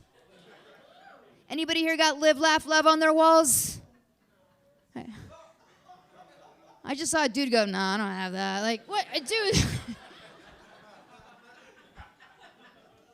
A dude's not going to have live, laugh, love on his wall, right? Like a dude, like women got like live, laugh, love, be bold, dream, be you. If a dude had that, it would be like, welcome, suck my cock. Be bold, bend over, then suck my cock again, throw pillows, you know? I love you guys. I'm working on that line of stuff, you know? It's like Martha Stewart type shit, you know? But recently I met like a really beautiful girl and I was like, well, there's got to be something wrong with you. What's the catch? She goes, well, nothing, but I have nipple piercings. I hope you don't mind. I go, I actually don't like nipple piercings. They taste like dirty coins. Yeah, you guys, yeah. I chipped this tooth 3 times in 2017, all right? It wasn't worth it. Tasted like the New York subway. Cost me $6,000. She goes, my nipple piercings don't taste like dirty coins. I said, prove it. She picks up her boob and licks her own nipple. We're getting married next week. Yeah. Thanks. Yeah, we're actually getting married in Colorado. Yeah. So maybe I can knock out Colorado before marrying her. Maybe I can get that out of the way. That'd be good. Yeah. I have to check that off my map. Yeah. We're actually getting married in Colorado, and we were shopping around for a wedding vendor, and in the process, I learned there's a guy in Colorado. He bakes cakes for weddings, but he refuses to bake cakes for gay weddings. I don't know if this guy realizes it, but there's nothing gayer than baking cake.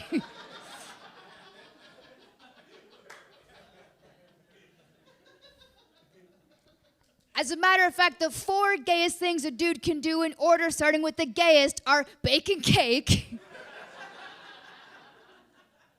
figure skating, storming Capitol Hill with bull horns on and a no shirt and painted face. You know that guy was a hit on Grindr, right? And last but not least, sucking dick. Well, that guy must have had... That guy must have had the most heterosexual way of holding on to his frosting dispenser. You know what I mean? He's at his bakery right now in Colorado. He's like, just gonna frost my manly cakes.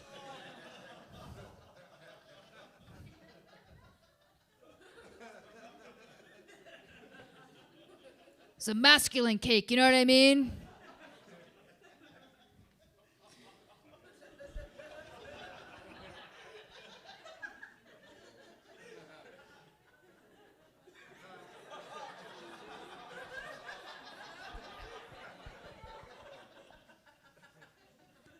Put some flowers on this cake.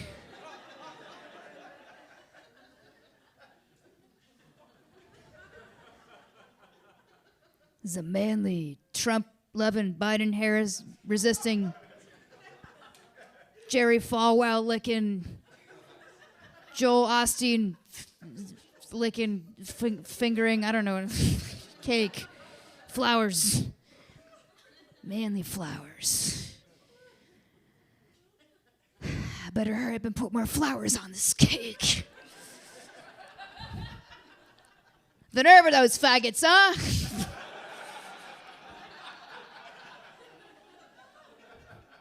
Wanted me to bake them a cake. Oh, man. Oh, God.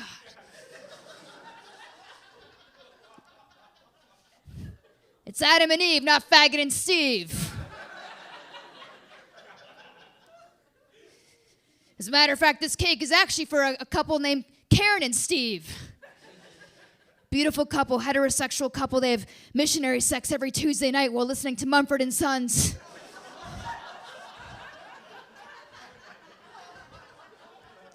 Lasts about 47 seconds. Just like the Bible intended.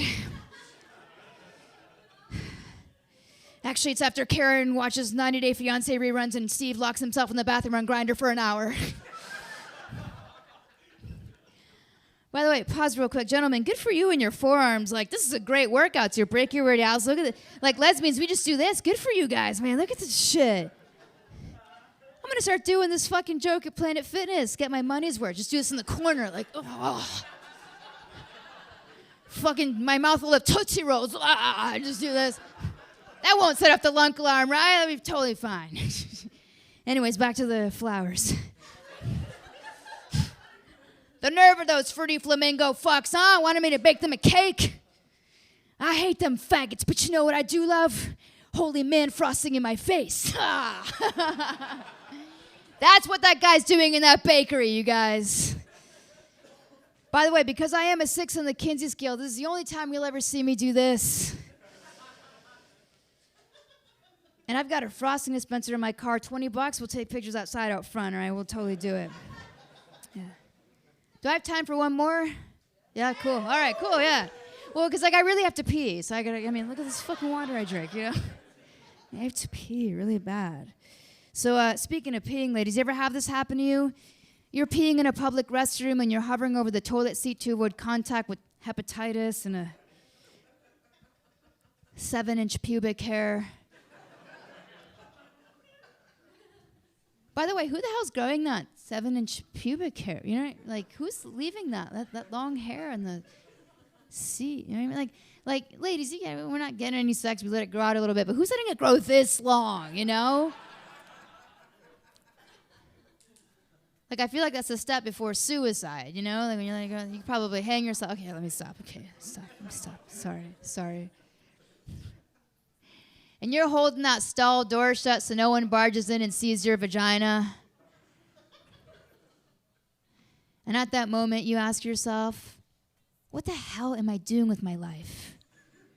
I'm drunk in a bathroom stall, looking like a midget Hitler.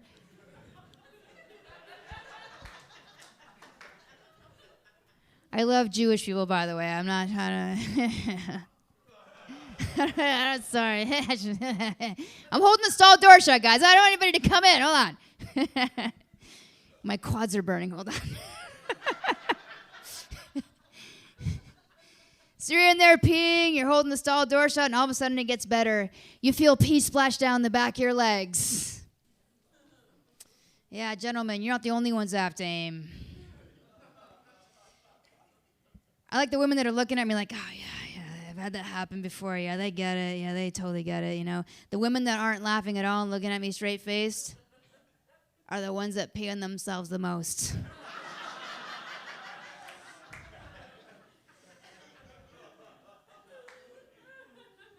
They're wearing black pants just like me.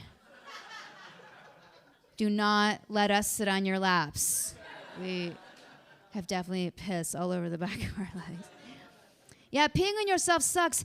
It's as if your labia decided to hold hands while you were peeing.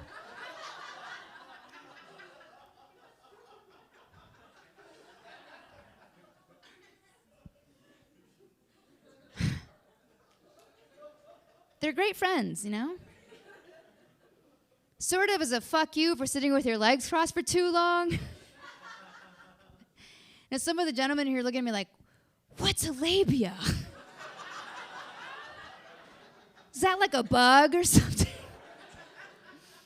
Well, you're in luck. I have a PhD. I really do. I know most lesbians work at FedEx.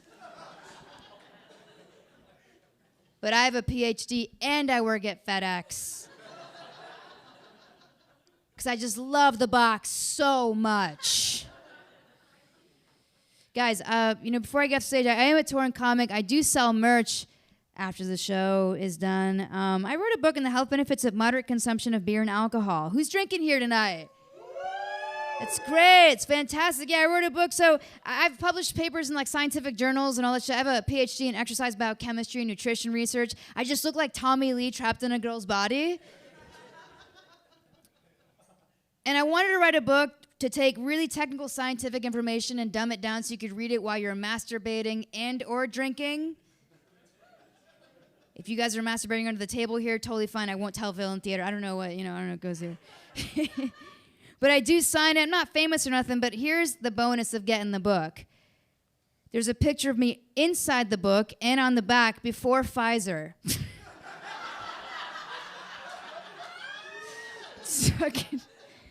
That's me. Look at me, Wanderlust. That's me. Sucking dick. I also have a fresh box in the front of the venue of some t-shirts that I sell.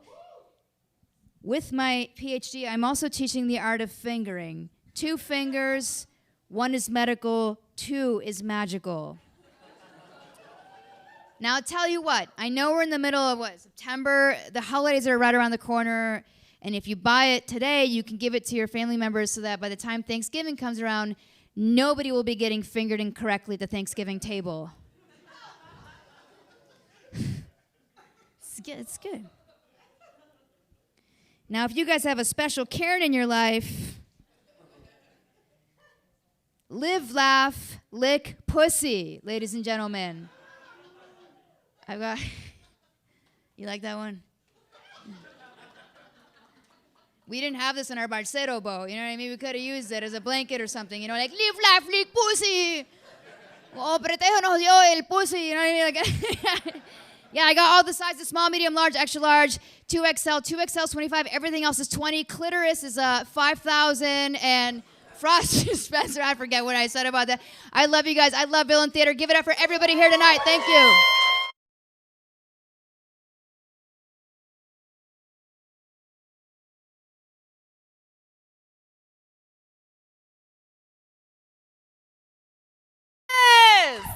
Yes, we start and end the shows at Villain Theater with women's reproductive health. You're welcome. Yes, you guys have actually been such an amazing audience that we want to give something back to you. Okay, you guys? Now, everybody get ready to take some shots! Everybody is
Let's have a good night. Yes. Now that you're all liquored up, here's our second show for you guys. Please give it up for my favorite host, Poppy J. Snack.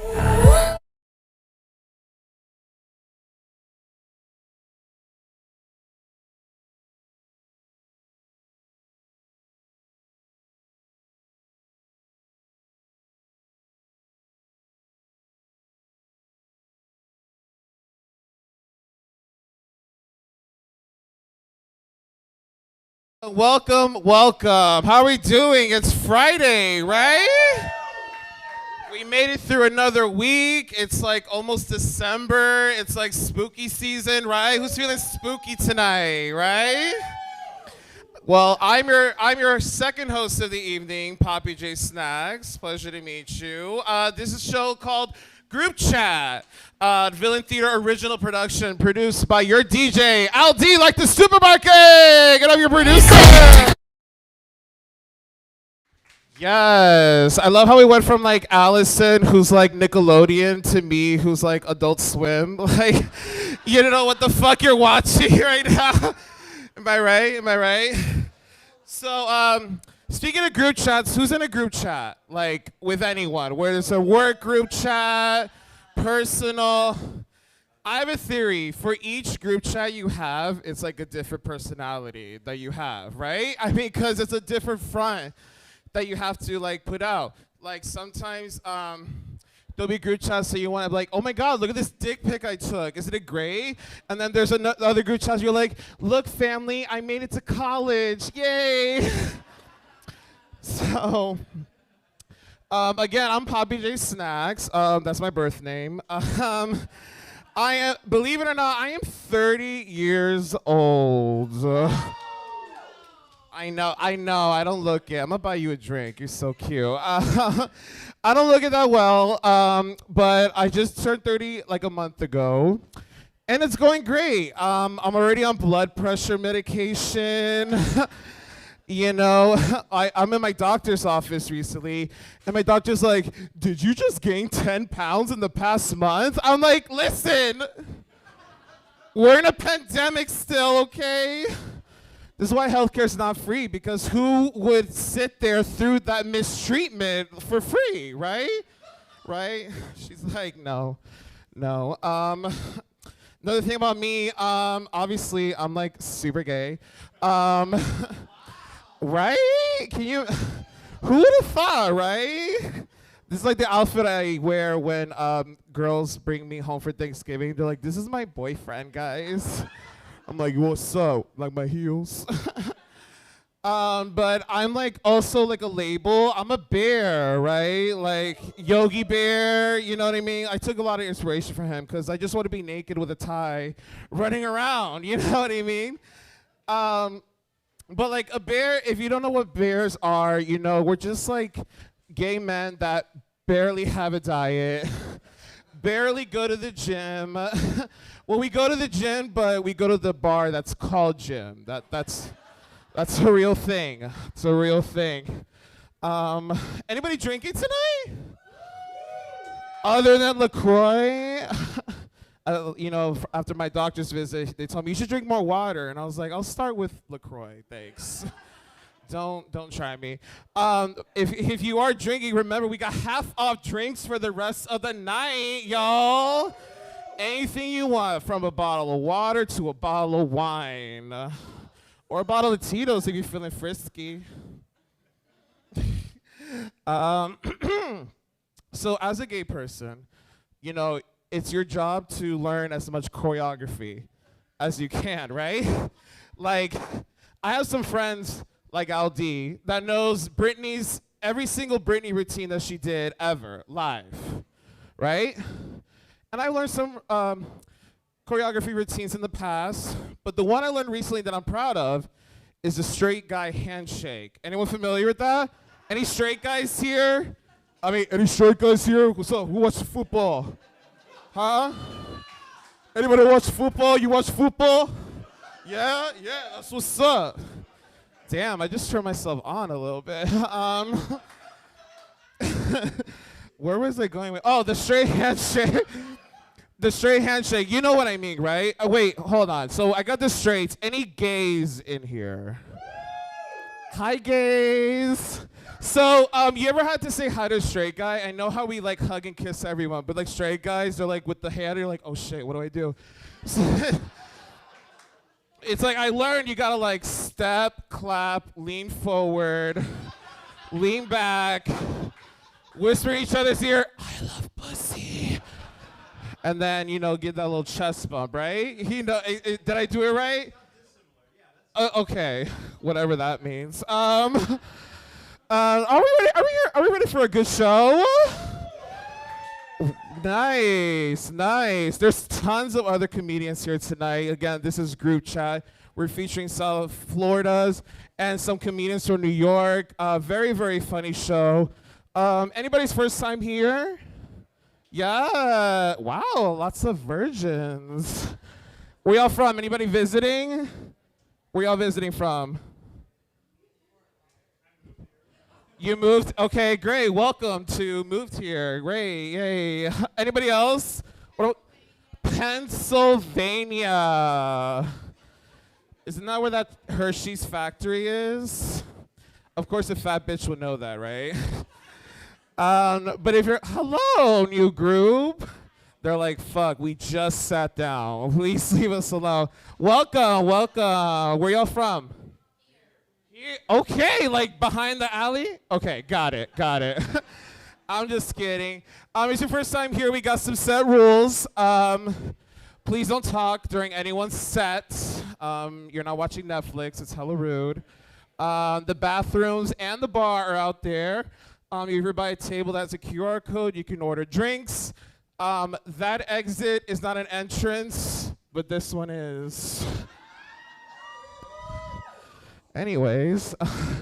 Oh shit, my straight friend left already.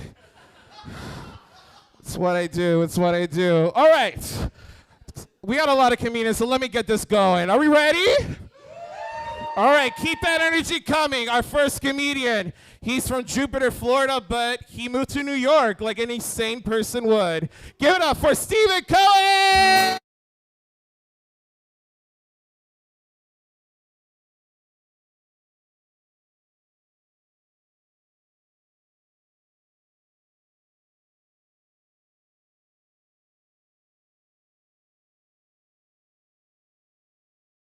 Just looking at your phone.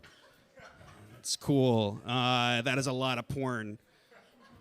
Fantastic. I have the same name as the owner of the New York Mets.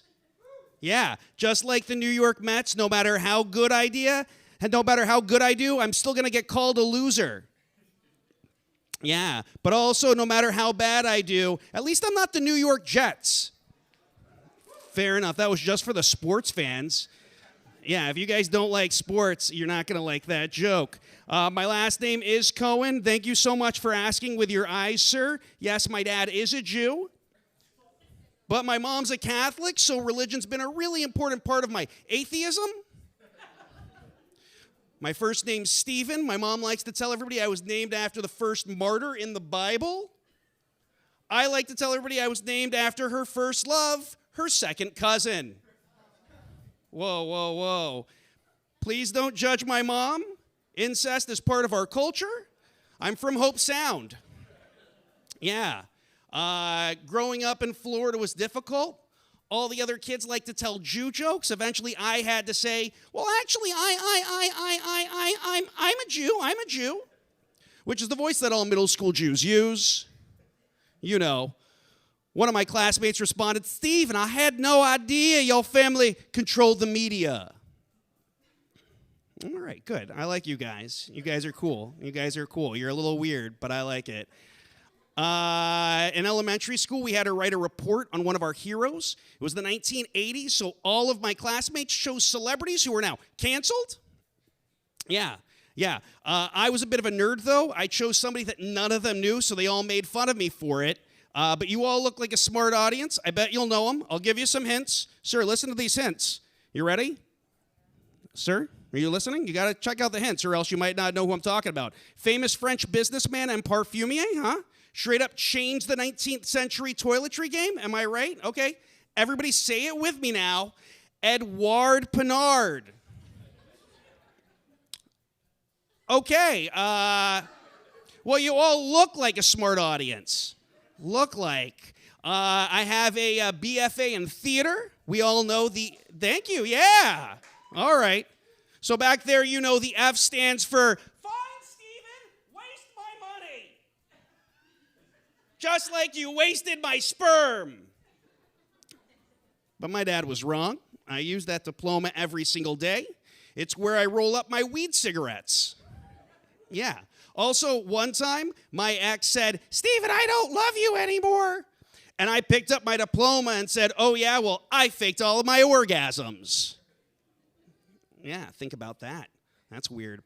Also, one time when I was living in Chicago, this guy was looking at my resume and he goes, oh, yeah, theater, eh? I don't even need to teach you. I don't even need to teach you how to lie. Yeah, it's good. So it was exciting stuff. Also, theater, that means you're a gay. That's a diversity hire. Boom. I'll introduce you to my best friend from summer camp. He gave the best handies. I didn't take that job or the one at Goldman Sachs. I don't know if you all can tell this just by looking at me, but both of my parents are not cool. It's genetic. I got my 23andMe back. I'm 50% Ashkenazi Jew and 45% Harry Potter cosplayer. And 5% Civil War reenactor. According to the report, I have a very high risk of dying at a shotgun wedding. I've been married a long time gone. Where did you come from? Where did you go? Where did you come? Oh, no, Daddy, he getting away. Don't worry, honey, I got him. Oh, Daddy, who gonna help me raise this unborn child? Don't worry, honey, you and I both know it's mine anyway. Oh, Daddy, you see the sweetest things? Mwah, mwah, mwah. Incest. Did incest just get some applause back there? That was a cautionary tale. Don't let your son go to theater school. He'll end up doing incest bits in Miami at 10:05 p.m. and you're out $250,000. It's not a great trade-off. I've got really exciting news. I just got my first nephew. Oh, okay. I need you all to stop clapping for straight white men when we do literally nothing. Yeah, that's how we got the Joe Rogan experience. It's your fault in the back there. Please stop clapping for us when we don't do anything. I'm really excited. I'm very excited to have a nephew because I'm a lot like a toddler. I love boobies. Yeah. I cry for absolutely no reason. And I don't understand the Electoral College, you guys. California and New York, you guys vote the same. You got all the money and the people. Why don't you just march into Ohio and take their votes? Whew, sorry. Excuse me. I got a little emotional. My nephew is very cute. Growing up, my little sister actually had a nickname for me because she couldn't say Steven. She would just repeat TT. It was so cute. And now her son, my nephew, also has a nickname for me where he just repeats a noise. Very cute. Whenever I come up on the video screen, as soon as he sees me, he just goes, bye-bye. Yeah. Did you feel that too? It's hurtful. Are you the only attractive one out of the 5 people here? You're the only one whose face I can see. All right, good. You laughed at that one. I like you. You can put it's fine. You can wear the mask. I just wanted to fuck with you for a second. I'll finish on you all with this. Paintings of Jesus Christ look a lot less like a Middle Eastern handyman and a lot more like a white Wall Street broker's nose on a Saturday night. Cocaine. I'm just saying, I'm getting a sunburn from this light. He's walking around the deserts of Judea with skin so Caucasian it says, I'm not a racist. I almost voted for Kanye. Okay? All right, that joke is a little too old. That's okay. And his hair, too. It should be a little bit more bouncy, a little less bouncy, okay? It's too dry. It's too dry in the desert for it to be that bouncy. And please, nobody come up to me after my set and say, Steven, what if he just used hair conditioner? Because I think we all know that hair conditioner wasn't invented until the year 1900 at the Exposition Universelle in Paris by Edouard Pinard. Thank you all so much. You've been very sexually attractive. Give it up for your host.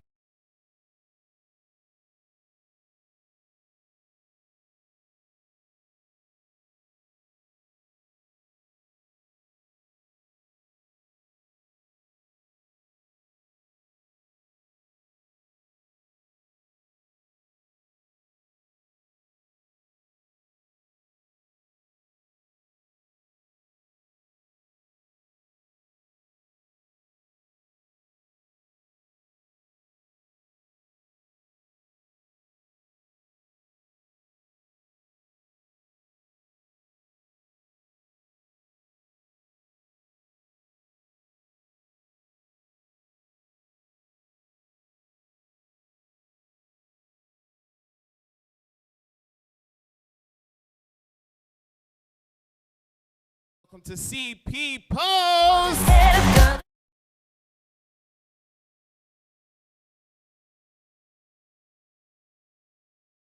How you guys doing?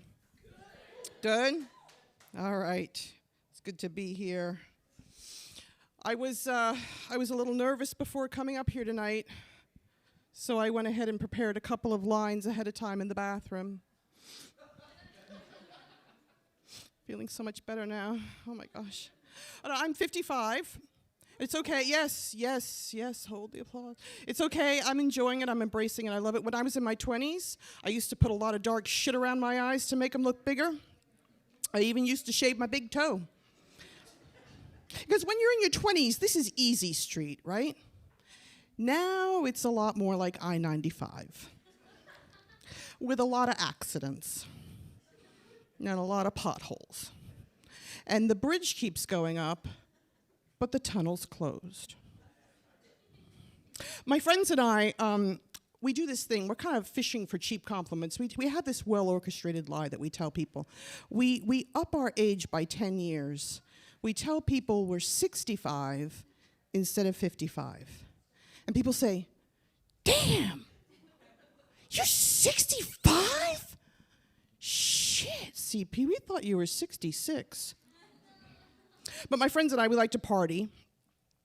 Whoop it up for party, yeah. Hello. We do, but at this age, you know, it does not take a lot for us to get drunk. So we just basically order a drink with 9 straws. We're kind of like 12-year-old girls who just had their first shot of Hennessy. There's a lot of squealing, running around, shrieking, and inevitably somebody pees. But apparently they frown upon that at Barnes & Nobles. You guys, have you seen those silver alerts? Anybody see the silver alerts? I travel a lot. You see the silver alerts on the highway? Yes?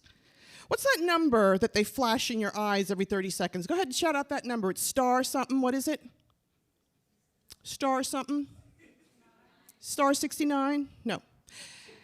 And you just proved my point. Nobody gives a shit about the silver alerts. And because of all you fine people, 4,000 silvers go missing every year. Yeah, no, it's okay. It's all right. They're all here in Florida. It's all good. I am a breast cancer survivor. Okay. Breasts without nipples, that's just pointless. I was missing my nipples, so I went on to Amazon, and because I have Prime, they arrived the same day. The worst part about not having nipples, I can't tell how cold it is outside. Well, when they arrived, they looked like little yellow gummy bears that had been driven over by a steamroller.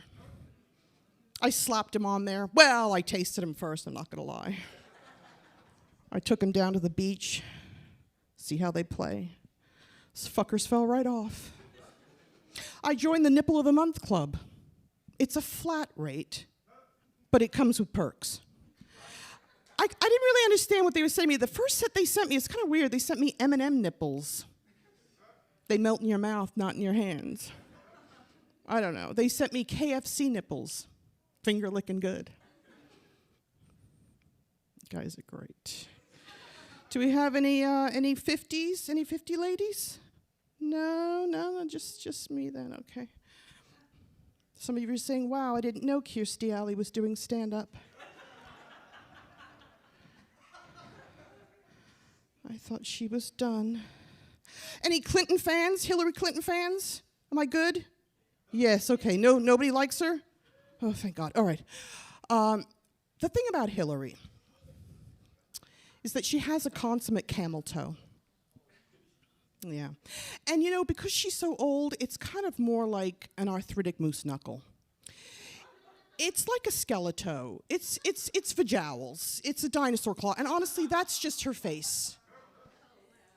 Yeah, it's just her face. You know, I have a friend who's a substitute teacher. Do we have any subs out here?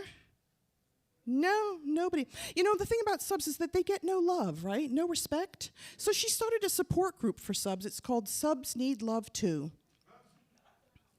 But the S was a small s.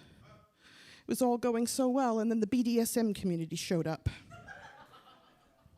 Now, my friend was used to being hit with spitballs, but being tied up with a ball gag in a cage, no eye contact, that was just a bridge too far. I recently celebrated my 35th wedding anniversary. Yes, thank you. It's a cheap clap. It's okay. All right, but you know, the thing about being married, people say, well, what's your secret? It's not really any secret. He's a divorce attorney. so nobody's getting out alive. People say, well, give me some advice. Don't marry a divorce attorney. Or people say, well, isn't marriage a sacred bond? Yeah, it's a sacred bond between two people, one who pees on the toilet seat and one who drinks milk right out of the carton. All right, I'm just going to end with this. I like when a guy goes downstairs, but I don't like to come right out and say what I want. I use euphemisms. I say, why don't you munch my carpet, eat my Whisker biscuit, yodel in my canyon, whisper the kitty a secret, taste the rainbow, Old King Clancy, Kansas City cupcake, Oklahoma moon pie, Portuguese breakfast, Chinese. Are you picking up what I'm putting down? One time a guy was eating my, and I made a fatal mistake.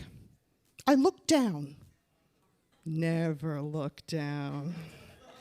And he looked up and waved like he was hailing a taxi cab on Fifth Avenue. And I looked. One of my nipples was on his forehead. I think it was the Janet Jackson one. It exposed themselves. And I had a complete schism with reality. My brain split in two. Later, I was diagnosed with PTSD. Pussy traumatic stress disorder. All right, you guys have been a wonderful audience. Thank you so much. I'm CB Pound.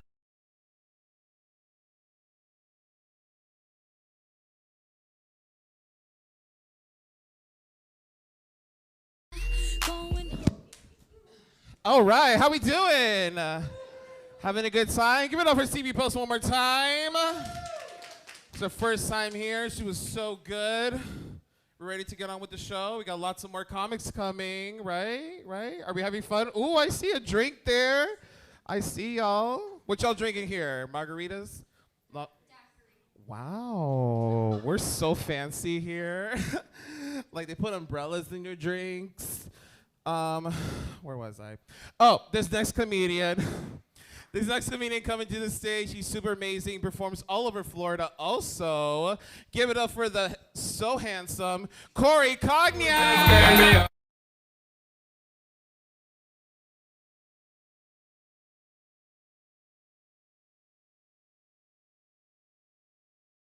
Man, it's great to be here. Are you guys familiar with the wrestler Ric Flair? Yeah? All right, check it out. Anytime I say, can I get a Ric Flair? I need you guys to say, woo! All right? Let's try it. Can I get a Ric Flair? Yo, that was good. I like that. Please allow me to reintroduce myself. My name is Corey Cognac, and I am a recovering drug dealer. Thank you. I still definitely do drugs, though. So now it's like I'm my own best customer and employee of the month. So, yeah, I'm a piece of shit. And I drove all the way here from West Palm Beach to see if maybe you guys want to do drugs with me. Yeah, man. You know who else does drugs? Can I get a Ric Flair? All right. How many people here are not originally from Florida? Make some noise. I see some hands clapping. Jesus. You're like, dude, we've already yelling and shit, like, chill. But yeah, I've lived in South Florida for 18 years, and people still ask me where I'm from because I don't have a neck tattoo, you know? I figure it wouldn't be fair to the people that like put in the extra credit to get to that point, you know? I mean, I've only been to county jail, so, you know? And it's weird, you know who else has been to jail? Can I get a Ric Flair? All right. But it's interesting. Anytime I start dating a girl, she always asks that question at some point, whether I've been to jail, and I tell her the truth. It's weird. You know, who does that? Who tells women the truth these days? I mean, the pandemic's got me all fucked up. I'll tell you the truth. Sometimes it's like, it doesn't even matter how fine a girl is, you know, I just don't feel like fucking sometimes, you know? Like, especially if it's a brand new person. Like, you know, I'm 37 years old, so first of all, Viagra is expensive, okay? Second of all, internet porn is free. So, third of all, internet porn is free. You know? Yeah, that's $50 cheaper than a Plan B pill, you know, free. And like $1 million cheaper than having a kid, which I have. Yeah, I made that mistake. Anybody got kids? You guys look young. Anybody got kids? Make some noise.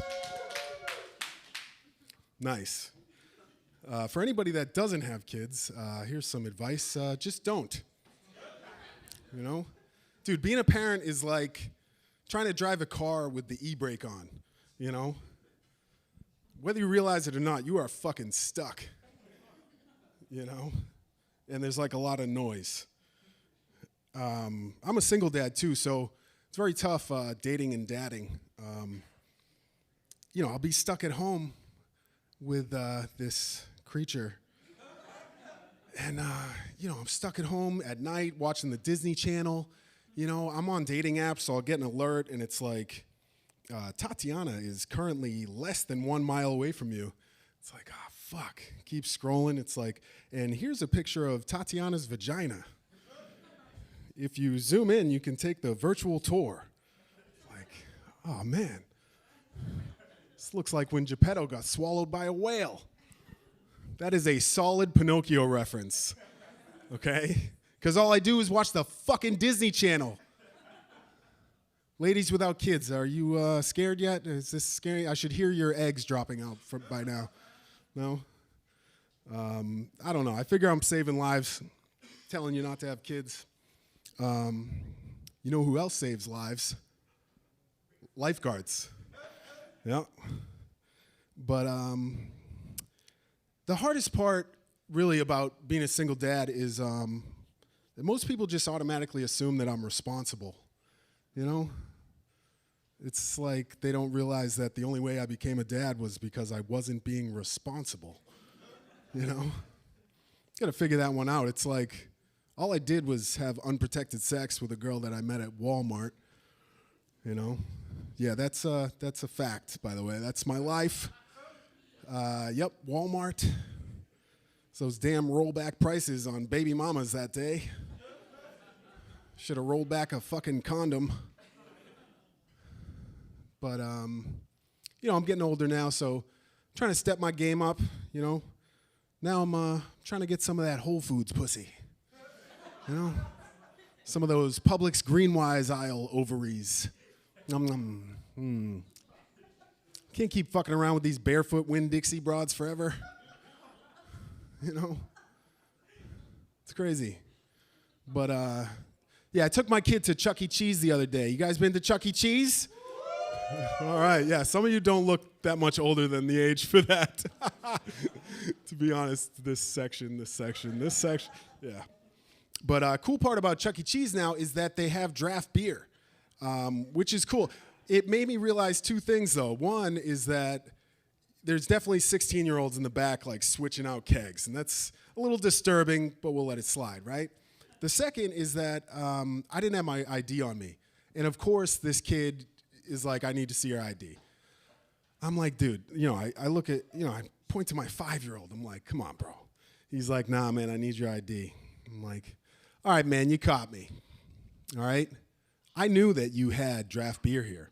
So 5 years ago, I had unprotected sex with a girl I met at Walmart so that I could have a kid, so I could come here and drink your beer as a minor.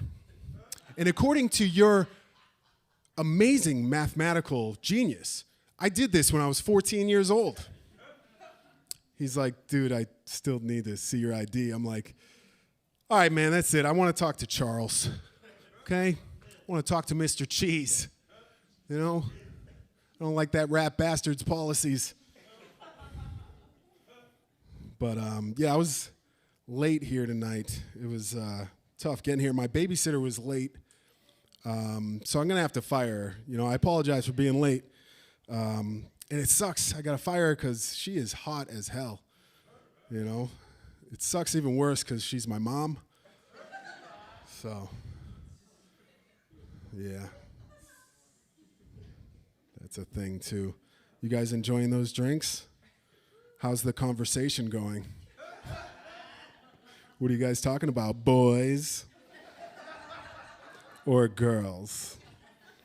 You don't have to answer that. There's no judgments here. I see you don't want to answer that. What are you guys talking about, though, for real? Just curious. Where are you from? What's your name? Pennsylvania. Nice. Dude. Fucking Pennsylvania? Are you serious? The fuck? Like, yeah, alcoholics. Yeah. We stay inside and drink beer in the winter. They founded Yingling beer. It's the oldest beer in America. Nice. Does you're Irish, definitely, right? No? What are you? You're white? She said that with some swag, though. She goes, I'm white as hell. You ain't white as hell. I think you've had a little black in you. Maybe. It's actually my preference. I actually like my women how I like my coffee. You know? Yeah. Hot and imported. Yeah. You guys thought I was going to say black, right? Yeah. Well, that too. Yeah. You know? I've actually never been inside a white pussy, you know, since the one I came out of, you know. Since I was young, too. I always wanted the dark meat on Thanksgiving. You know, had a crush on Lisa Turtle. What, you guys don't like that one? The fuck? I thought you guys would like that one. I did it for you. Jesus Christ. The white people are waiting to see if you're gonna laugh. like, are they? They're kind of laughing. Hee hee. Fuck. But any single ladies out here? I don't see many. Any? Nice. All right, for you guys, just so you know, my name is Corey Cognac, and you can find me on Pornhub and OnlyFans. That's right. You send me a tip, I'll show you the tip. Send me $1, I might fuck. Send me 10, I'll do it again. You send me 20, I'm gonna eat that ass. At Walmart. Thank you guys, have a great night. Appreciate it.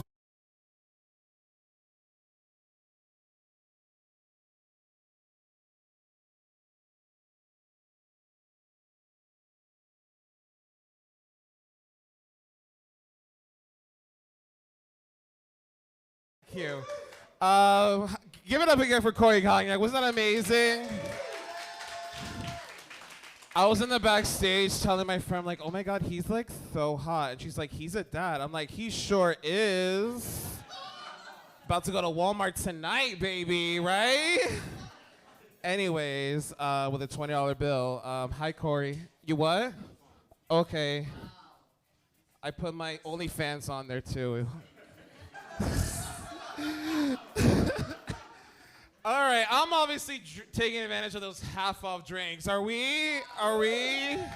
All right, let's keep this show going. We got another local favorite comedian coming up next. He's amazing. He's beautiful. Give it up for Sila!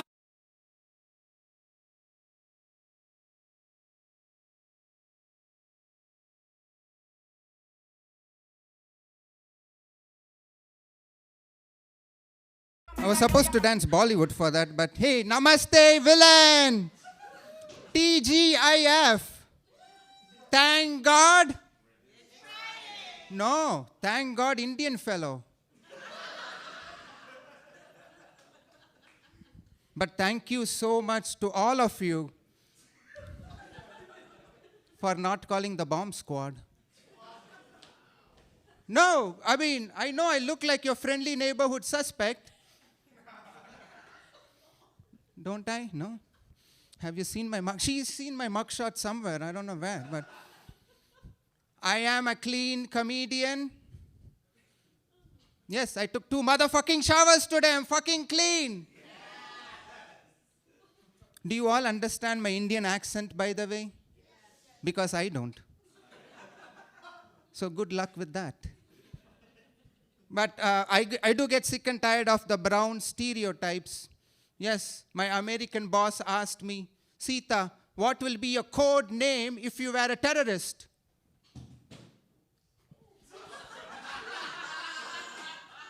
That was not me. I'm not dropping a bomb. Is everybody okay there? Okay. Do we have first aid? Where was I with that joke? Yes, my American boss asked me, Sita, what will be your code name if you were a terrorist? You know, I looked at him straight in the eye and I said, what do you mean if I were a terrorist? Yep, he resigned and moved to Alaska. But if you guys are thinking, even if this guy's jokes are bad, let's try and get some discount from his 7-Eleven store, then you're racist. Yes, we Indians don't give any discount. No, sir. I love first row people. Sitting in the first row of a comedy show is like an Indian guy like me walking through airport security. Yeah, you can avoid eye contact, but you will get picked. What is your name again, ma'am? Why is everybody picking on you, Jess?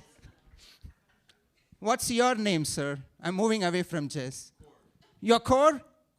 Corey? We got a Corey. We got another Corey. Is he still in the house? Oh, my God. We got 2 Corys, man. Corey, my parents did not give me a name. They gave me a fucking paragraph. It's Sita, Raman, Radha, Krishnan, which means better, luck, next, life. Where do you live, Corey? It's okay, you can laugh and then tell me. Where you live? Do you understand my Indian accent? Where do you live, Corey? Oh, you're not answering the question? Okay. That's fine. That's well played, actually. I'm going to assume he lives in Miami. But I see dead people. No, that's the slogan for the city I live in, Boynton Beach, Florida. Yeah, I never believed in ghosts until I went to the Boynton Beach Walmart. Yeah, I pissed off a lady there. She tried to give me the finger, but it fell off. You know, she had some Gorilla Glue, so she put it back together. I think she's a zombie or something.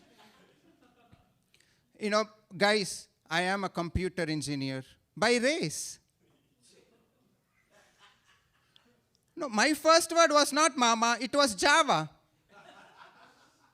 And when my friends were doing PCP, I was doing TCP/IP. If you don't know what that is, congratulations, Corey, you have a life. I don't. Well, whenever I get homesick, nowadays I just call the Dell technical support. I find somebody. This is how it goes. Thanks for calling Dell. This is James Wood. How may I help you? Is that cousin Ravi? Say hi to your pet goat for me, man. See, I've been doing comedy for a couple of years. I uploaded my comedy video to YouTube today, and I got 5,000 views in 1 hour, guys. Yeah. And that's just my immediate family. Yes, I come from a big Indian family. My first cousin is a doctor. My second cousin is a dentist. My third cousin is my wife. And that's called an inside joke. Actually, no, I think that's an incest joke. Well, my family gatherings are pretty much gangbangs. If anybody wants to be invited for the next one, please see me after the show. I'm scalping tickets over there. Yep. You know, when my wife first met me, she told me I look like a British celebrity. I asked her, is it James Bond? She said, no, man, it's Mr. Bean. With your big nose. I know I have a big nose, people. It got stuck inside my wife's pussy one time. And I couldn't wiggle it out. Yeah, it hurts a bit. You know, my neighbor saw me and my wife outside today, and he said to my wife, do you realize you're sleeping with a headliner now? And I told my neighbor, yeah, she's sleeping all right. Okay, that joke didn't go well. Tarek, thanks for the laughs, man. It went well in Facebook, but I don't know. But my comedy is like my married sex people. It rarely happens. And like my wife, you guys will fake it just to make me stop performing. See, you're faking it right now. At least you can laugh for a fake laugh. That's fine. I know when to stop. You know, my wife, where was I going with that? Married sex does become really monotonous and boring, people. Really monotonous. Any married people in the house? Oh, there you go.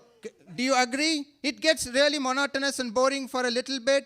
I thought I would spice things up and suggested anal to my wife. That was a really bad idea, guys. She came to the room with this huge strap-on dildo. She set my ass on fire. It's still hurting a bit, man. I need one of those lotions or something. Yep. You know, everybody is going through something in my house. Like, I'm going through midlife crisis. My kids are going through teenage life crisis. My wife is going through my emails and text messages. Even my dog was going through my asshole earlier.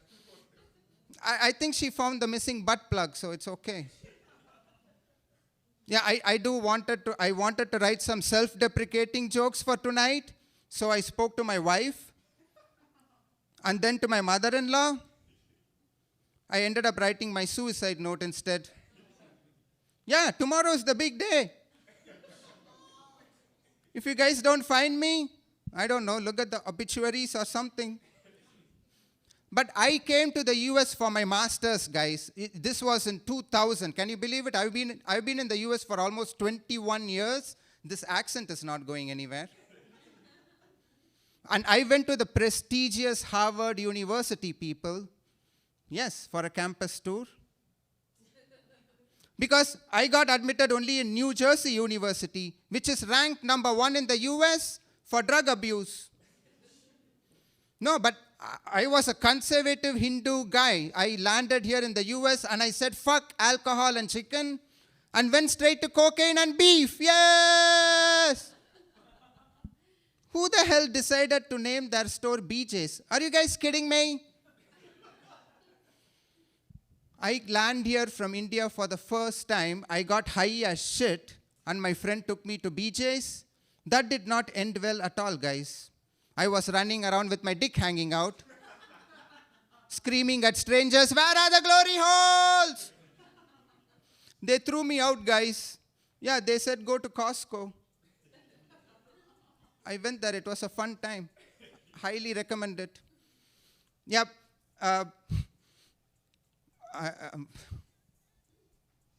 My flow. I lost my train of jokes.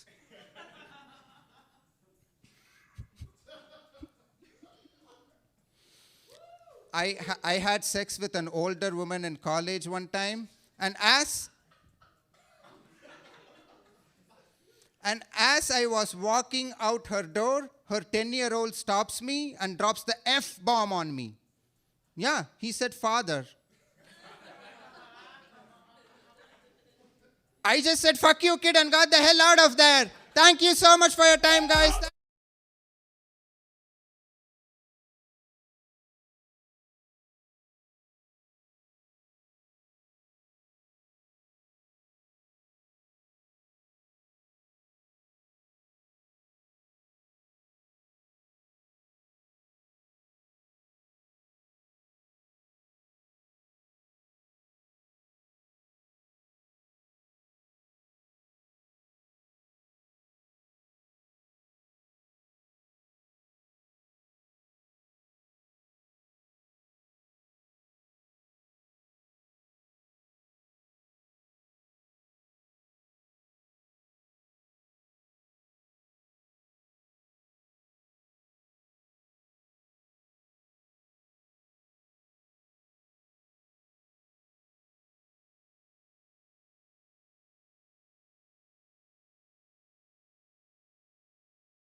As Poppy mentioned, my name is Daniel.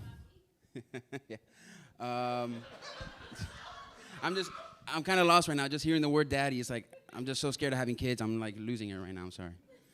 But yeah, so my name is Daniel. Usually I like to talk about that recently I moved out of my mom's house, and it's been going great. It's like, for example, dating. Dating was so hard living at my mom's house. It was like we'd have dinner, we'd be in the car after. I'd tell her, wow, dinner was great. You know, conversation was amazing. And I was wondering if you're ready to go to mommy's house now.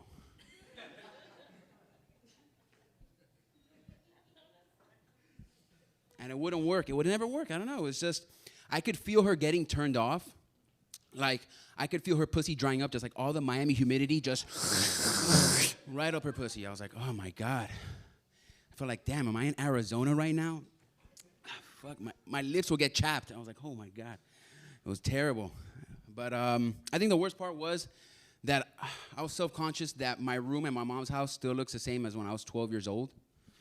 Yeah. Anytime I tried to throw something out, she would spiral down memory lane. And it'd be like, for example, hey, Mom, can I throw away these T-ball trophies? And she'd just start playing with my little cleats. No, I remember the outfit. No, don't do this to me. Okay, Mom, can I throw away the Disney movies? They're VHS. I don't even have a VHS player. Can we get rid of it? Are you trying to hurt me? We used to watch the movies all the time. I'm like, okay, Mom. There's a sign on the wall that says, Daniel's room, no parking towaway zone. Can I get rid of that? Like, what's the purpose of that? Are you just trying to ward off pedophiles in the neighborhood? Just... No. Fuck! No. Danny did not mention this in the chat room. Is there a parking pass? Oh, no. Now I have to drink all this Mike's Hard Lemonade by myself? What the fuck? Yeah, it was like... I think the part that sucks is also I have a twin bed in that room. I don't know why they call it a twin bed. 2 people don't fit in that bed. I think maybe like Siamese twins. But then I always think like just 2 people just... Yes, brother. We'll get revenge soon. But first we must rest. It's just creepy. Oh, man. And I used to have even a race car bed there. Like, I got lucky. I was able to talk my mom out of throwing that away. Talk her into throwing it away. I was like, Mom, insurance rates are going to go crazy. I'm getting older. We have to get rid of it, And then, but like, how would I have made a race car bed sexy? Right? What do I do? Like, you want to sit shotgun next to Papa? Huh? Maybe I can get a little bit of roadhead? No one's going to find out. No one's going to see it. You can't even park around here. It's fine. It's just us.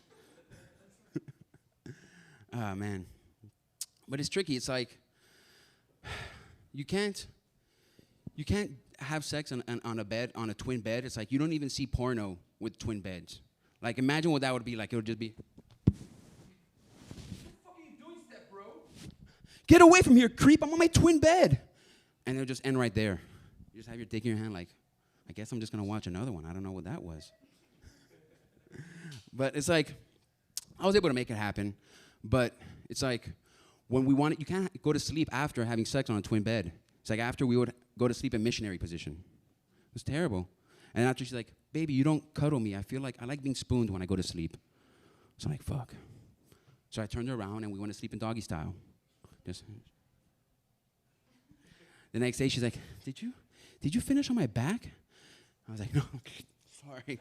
I slept with my mouth open, apologize. But yeah, it was one time I had someone over, and it was Tuesday, 1 a.m. I was about to walk her out. My mom wakes up. And I'm like, shit, okay, it's Tuesday. She'll go back to sleep. 2 a.m. And I'm thinking, fuck, okay, I had to do something. So I opened the blinds, and I let her out the window.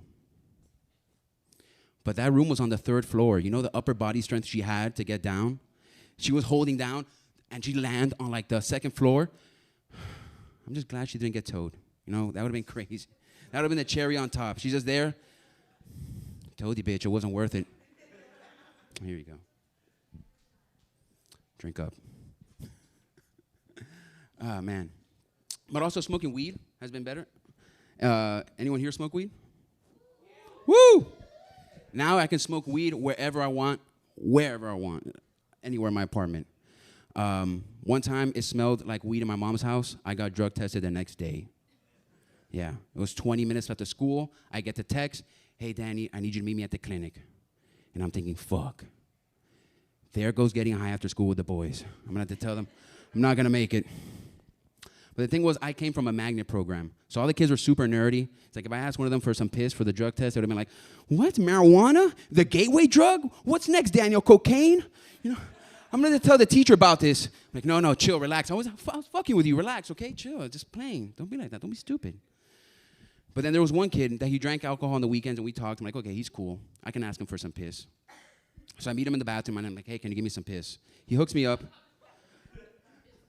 But this piss looked like he was on a strict diet of sour Skittles and Mountain Dew. This piss was disgusting. I was like, bro, do you only drink your own piss? Like, what are you giving me here? But I had no options. So I turned it in. My mom gets the call. Your son tested negative for THC. Like, woo. But we need him to come for some more tests. He's showing signs of stage 1 kidney disease. Yeah. So yeah, I mean, I got the kidney transplant and learned to keep my stash outside. But yeah, speaking about weed, I don't know if you guys heard this year about Richardson, the U.S. sprinter that got banned from the Olympics for testing positive for marijuana. Crazy. We have people like in competitive eating, like Joey Chestnut getting away with 76 hot dogs, and nobody's testing this motherfucker. Nobody's saying, hey, Joey, put a little bit of pee-pee in the cup for us, huh? Like, weed doesn't give you super speed. I don't know. If that was true, I feel like a lot less people would be in jail, right? Just like, forget the money, get the drugs, okay? Gone. Just a little trail of weed smoke. DEA comes in. Fuck! We just missed them. They could be anywhere by now. Oh, my God. And then they see the joint on the floor.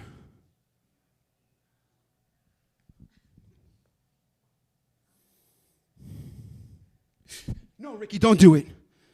Come here. We're going to get them on our own terms, okay?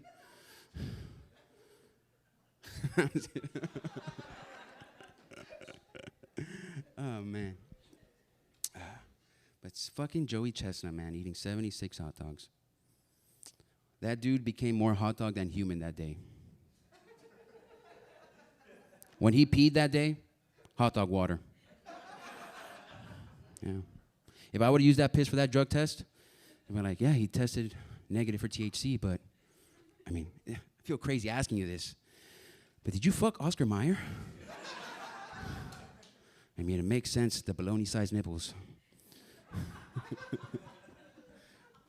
How much time do I have? 2 minutes? Okay, perfect. I'm going to try some new material to see how it goes. Anyone here a Gemini? Woo, perfect.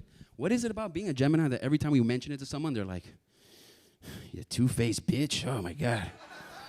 Oh, fuck. I don't know why we get such a bad rap. The biggest feedback I get is, being a Gemini, I have trouble with commitment. And I kind of just shoot it off. But recently I've been feeling it. Like I'm having trouble committing to the gym. It's getting bad. I think the real wake-up call was, now sex feels like I'm doing cardio. Yeah. It's like I'm counting my reps and shit, fucking checking my heart rate. Oh, my God. Oh, no, I got to stop. You're very pretty, but let's take a break. What? No, not Viagra. Fuck you. I'm like 28. No, it's just, I need my inhaler. I'm sorry. And it's weird because I'm still horny, like my dick's still hard, and it's bad. It feels sad because it's like a fighter that you see get knocked out, but he still has a fight in him, right? He's just like, he's like, no, man, it's over, just take a break. But yeah, it's like I live with a roommate in my mom's house, but also I live in an apartment building, so I have people living upstairs, but the walls are so thin, it's like I have a third roommate. Yeah, it's like I can hear this guy take a piss in the morning. Like I hear the stream in the toilet. That's how thin the walls are. So naturally, I hear this guy have sex too. Yeah, so it's like in the middle of the night, just. And it went on for like 5 minutes. But I had to say something, man. I had to say something. So I was like, bro, are you just gonna fuck her for 5 minutes? Are you serious? I've seen you before. You're like in your early 30s. Come on. Yo, do you need my inhaler? And nothing. He just ignores me. So I blasted porn and I jacked off for 30 minutes to show him how it's done. Come on. Oh, man. But now it's weird because whenever I see his girlfriend outside, she just looks at me like.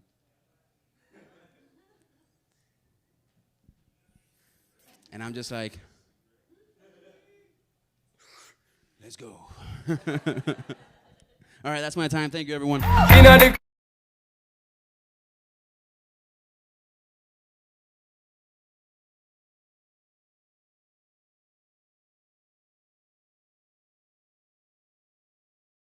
Yes, right? You like that? You like that?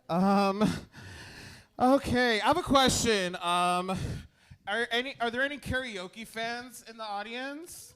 Y'all like to karaoke? You rolled your eyes. Why? It's okay. You're just like me. We can't sing, but we hate going to karaoke because people that can sing go up and show up everybody, right? Right. But karaoke is so much fun. Speaking of which, we have a karaoke show here every Thursday at 10 p.m. It's called Aldioki. It's also produced by Aldi, like the supermarket, who's like producing all these shows this weekend. Give it up for Aldi. So busy. Yay. We love you, Al. Anyways, couple more comics left of the evening. I know, boo-hoo. This next comic, she's so amazing. She's also a producer here at Villain Theater. She's one of my sweetest souls that I've ever met in my life. Give it up for Victoria Haig!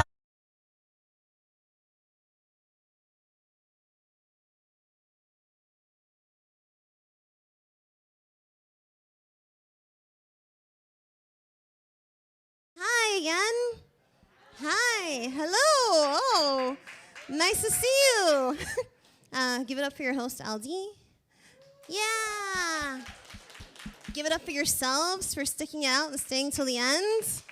Thank you. Thank you. You guys were here for the first show, right? No? Yes? You weren't, but you guys were. You were here. You weren't, or you were? Okay, but you guys weren't. I'm sorry. You missed a great show. You're here now. That's true. You're right. And you guys stayed. Thanks for staying. You guys had nothing else to do? Just kidding. No, that was a joke. Obviously, we want you here, supporting live local comedy. Again, my name is Victoria. Are you guys having a good time? You are? Okay, good. That is my codependency talking. So I just had to make sure. Thank you for that validation. Anyone familiar with codependency? You are? Yeah, I just want to make sure. I recently started going to therapy again, and good, don't laugh. It's not a joke, okay? Mental health. And yeah, basically codependency is where you take the role of a caretaker and your partner usually takes advantage, essentially. So it's pretty fucked up. I love my therapist. I think she's amazing. She's intelligent, she's great. She's a trauma survivor too. She's pretty. I have to keep thinking in my head, she's not trying to fuck me. She's not trying to fuck me. Sometimes I ask her questions too, like, how are you doing? Yeah, did you do anything fun this weekend? What are your big three? Your moon sign, rising sign, just to see where she's at. Yeah. So you guys were here for the first show. So for those who weren't, okay, this is actually my first night wearing heels. Yeah, woo! In about 2 weeks because I tore my ACL 2 weeks ago. Yeah, that was a true story. I was literally just standing. I was existing basically, and I was also drunk. But that's not the point. And I kind of dislocated my knee. Again, I was drunk, so I popped it back into place, and it's pretty fucked up. But I'm really happy, yeah. You're rubbing your knee because it hurts? Just the thought of it, right? Yeah, don't get old. But don't die young either. We don't want that. What's the alternative? I prefer to wear heels than flats because I feel like, right, ladies? You guys like to wear heels. You feel prettier when you're wearing heels. versus when you're wearing flats. You're wearing flats, but that's okay. When you're wearing flats, I just feel like this little witch underneath a bridge. Like, you know, it doesn't matter what I'm wearing. I still feel like, you know, if you solve these 3 riddles, I'll let you pass, you know, like. And versus when you're wearing heels, it's a totally different. I feel like Naomi Campbell in the 90s, you know. Coke is my favorite beverage, uncarbonated. That was a drug joke. Okay, never mind. Drug users here? No? Yes. Maybe not cocaine. No? I personally have never tried cocaine. I would never do cocaine because I have a very addictive personality, so I'm pretty sure I get hooked on that. But we definitely all day. Any couples in here? You guys are a couple? Yes. Are you guys married? No, not. Oh, you sounded really salty about that. Huh. No? Good. Everything's sweet. How long have you guys been together? That's good. Usually beyond the 2-year mark, that's when it kind of pew. So we're not there yet. That's good. I'm happy for you. No, I would never wish that on anybody. I wish happiness for all. I'm just a little bitter. I'm single. I went to my cousin's wedding recently, and it was a destination wedding, so we traveled to this island. And just like we have destination weddings, I feel like we should have destination divorces. But we shouldn't call it that. We should call them whore tours, right? We can treat each island like a pub crawl. You have Tommy and St. Thomas, Monique and Martinique, right? It's completely safe. You just keep your mask on. You don't have to worry about anything. No? Okay. Are we vaccinated? What are we doing? Woo, yes. Yes.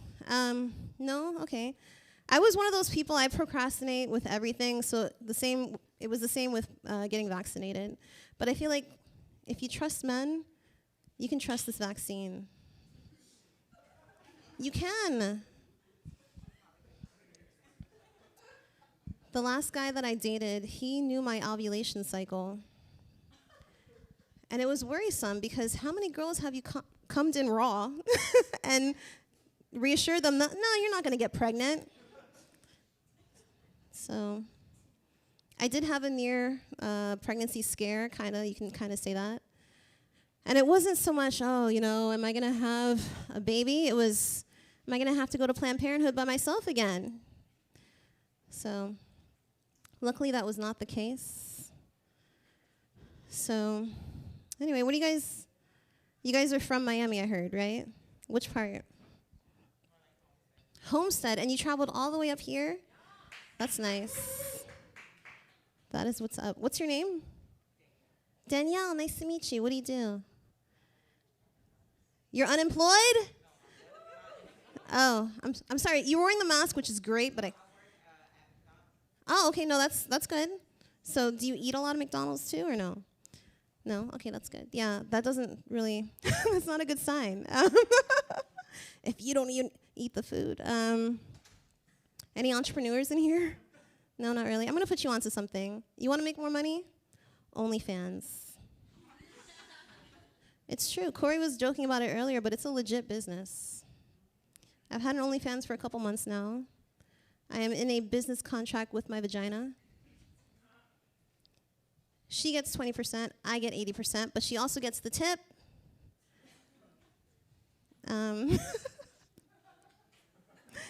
It is a legit business. It is very saturated and competitive, but I believe it is scalable. As long as you market your assets correctly, you're fine. I used to hate dick pics, but now I welcome them with open cash apps. For every dick pic, I make $10, and that's by rating them. And I'm basically lying for money. I'm a politician. No. It works. Just like you guys are supporting live local comedy, you should Support your OnlyFans actors too. No, really, sex workers, we're doing God's work. We are. It's true. Somebody has to do it. I was really worried because when OnlyFans started to ban adult content, I thought I was going to have to apply for unemployment. But I missed that bullet. You too? Yeah. You know, there's a lot of different porn platforms out there. What do you guys like to watch?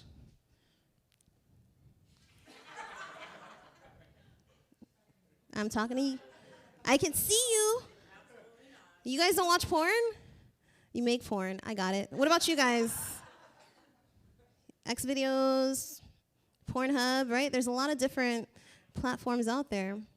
And, you know, X Confessions. I'm not familiar with that one. Oh, nice. I need to check it out. Are they marching through the streets with, never mind. No, and you know, these porn platforms, they're, you know, these videos, the production's amazing. These girls are stacked, you know? Big boobs, 8-packs, big butts, you know? Guys with the dicks the length of my arm. Ew. But do they have cats meowing in the backgrounds? They do not. Okay, I got pussy on top of pussy on top of pussy. Yeah. All right. You guys are great. It's late. It's after 11 o'clock, which means nothing. Because it's Friday night and it's Miami. So you bring your mom to comedy shows often? Yeah? That's really sweet. That's really nice. I don't really have that relationship with my mom.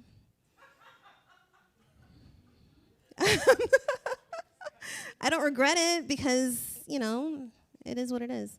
She likes to do this thing where she harasses me about having kids.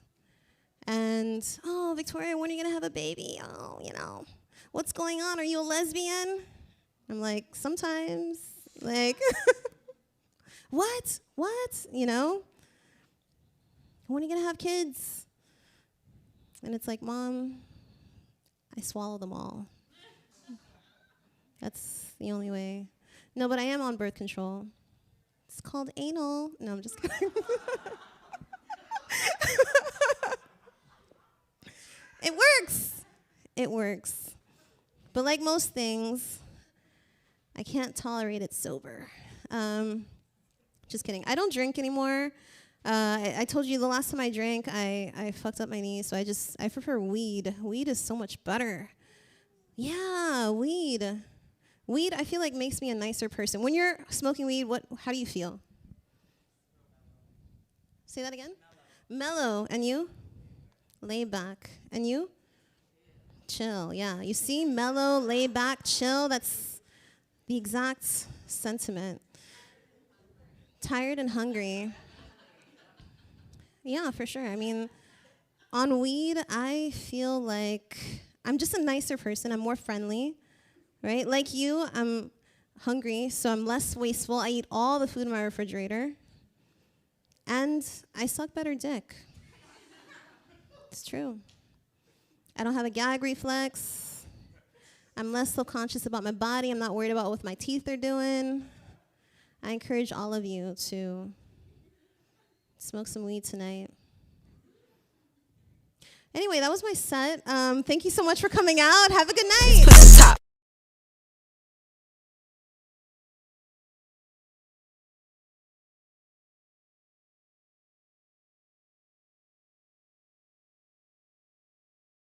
Thank you, Victoria. All right, everyone. How we doing? All right, we got different drinks. Nice. We got, okay, great. You're having a good time. I love it. I love it. Why?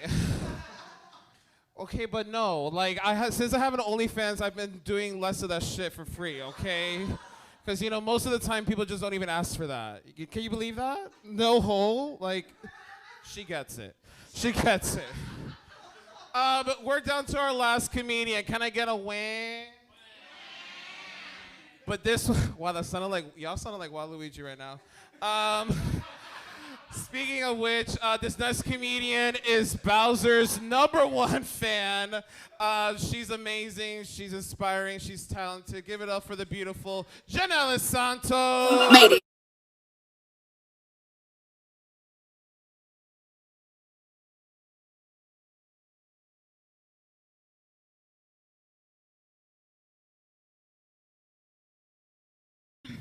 Wake up, y'all. Wake up! Waist body crazy, curvy, wavy, big titties. You traumatized yet? Please, come on, y'all. Wake up. How you doing? You okay? You guys traumatized by the other comedians?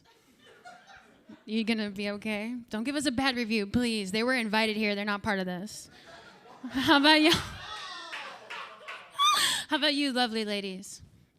Are you ladies down to fuck tonight? You have these faces like, we're gonna rip through some dick later.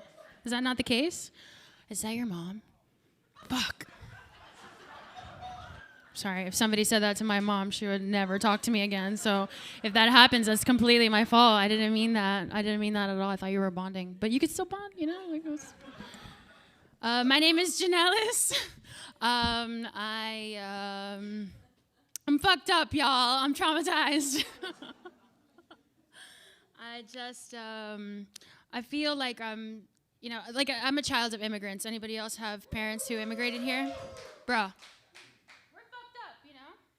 Our parents are always gonna be like, well, we had it worse, so any of your problems, fucking who gives a fuck, right? Like my dad, he came over in the Mariel when he was 17. Anybody know what the Mariel is? It's when all the Cubans were exiled out of Cuba, and you had to prove, like, either you were, gay or you were a Jehovah's Witness or whatever. So my dad chose to say that he was gay so he could leave. And he was like, ay, libertad, por favor. Zaddy, libertad. Can I please leave the country? Ay. And thank you, Dad. That's why I'm here today. Thank you so much, Papi. Love you. So he had to pretend he was gay. He never really stopped pretending, which was... No judgment. Lady Gaga, you were born this way, okay? He's still my dad. And my mom went to private school in Miami all her life, so forget about it, bro. You ever pass by Jose Marti? It looks like a child migrant center. It does. It looks like a detention center for children. It's like, you will not learn here. 12 years later, you never learned shit. But yeah, by the time they were 25, they were fucking grown, right? They were living the American dream. They had their 2.5, children, their 1.5 car, their 3-bedroom house. They were grown as fuck, 25, right? I'm 30. All I have to my name is a fucking Nintendo Switch, bro. That shit took me forever to get. That shit was expensive. It was expensive. And to go online, it's even more money? What? Crazy. My grandma saw me and she's like, oh my God, please get married before your grandfather and I die. Please. Por favor, niña. No deje que yo me muera con tu soltera así. Oh my God. I was like, Mommy, she doesn't really speak English. She's been here for 45 years, more time than she was in Cuba, but she doesn't speak a word of English. So I'm like, Mommy, no. I have several boyfriends, Mommy. Mira. Primero, the first one, he's called Hulu, okay? And he's sponsored by Valtrex. And, but, I had to let him go because, tú sabes, like, he told me he was going to take me to a fancy dinner and they had fucking plastic silverware. I was like, Hulu, what am I going to do? Why am I wearing makeup for this? Hulu, coño. My God. But whatever. Then I dated this guy. His name was Netflix. And he's like that guy that, like, I wish I didn't like him, but I like him so bad. Like, he hits me up, and I'm like, okay, fine, sure. Like, I guess I'll watch Gossip Girl for the 8th time. Like, and I will love every fucking repetitive minute of it. Like, fine. Oh, my God, I have herpes. Oh, my God. And then I have, no, Mommy, no, I don't have herpes. It was a joke, Mommy, no. And then I told her, like, oh, no, and then I have this boyfriend, HBO, pero... Oh my God, his parents have so much money. He doesn't want to take me to meet his parents because he says I'm just his fat girl fetish. But he has this beautiful apartment in Brickell. He's so fucking rich. He drives a Tesla. He was one of the first people to buy Bitcoin in Miami. Of course he doesn't love me. The only one who loves me is my boyfriend YouTube. He's the wokest one of all. He really did prove to me. I was like, oh shit, okay, yeah. George Bush did do 9/11. Okay, thank you. Thank you, puppy. Okay, wow. Confirmed. Confirmed. Completely confirmed. But my grandmother doesn't understand how difficult it is for single women in Miami, okay? This shit is rough out there, bro. What's your name, gentlemen? Corey. What's your name, sir? What is it? Todd. Okay, cool. How about you, sir? Okay. All the fucking guys in Miami are named fucking Todd, Christian, Corey. They all have they live with their mom in a cul-de-sac in fucking Kendall. They have a fucking Honda Civic from 2003 that they work on. They just put fucking gas in it, and it doesn't move. They fucking have they love photography, you know? They have an Instagram for photography. It's all pictures of buildings in downtown. Look at this, look. Amazing. Oh my God. She doesn't understand, you know? They all want to be fucking Fast and the Furious. You're not Tyrese! But, you know, I'm a Mario Kart bitch. Anybody excited for the Mario Kart movie? Oh my God.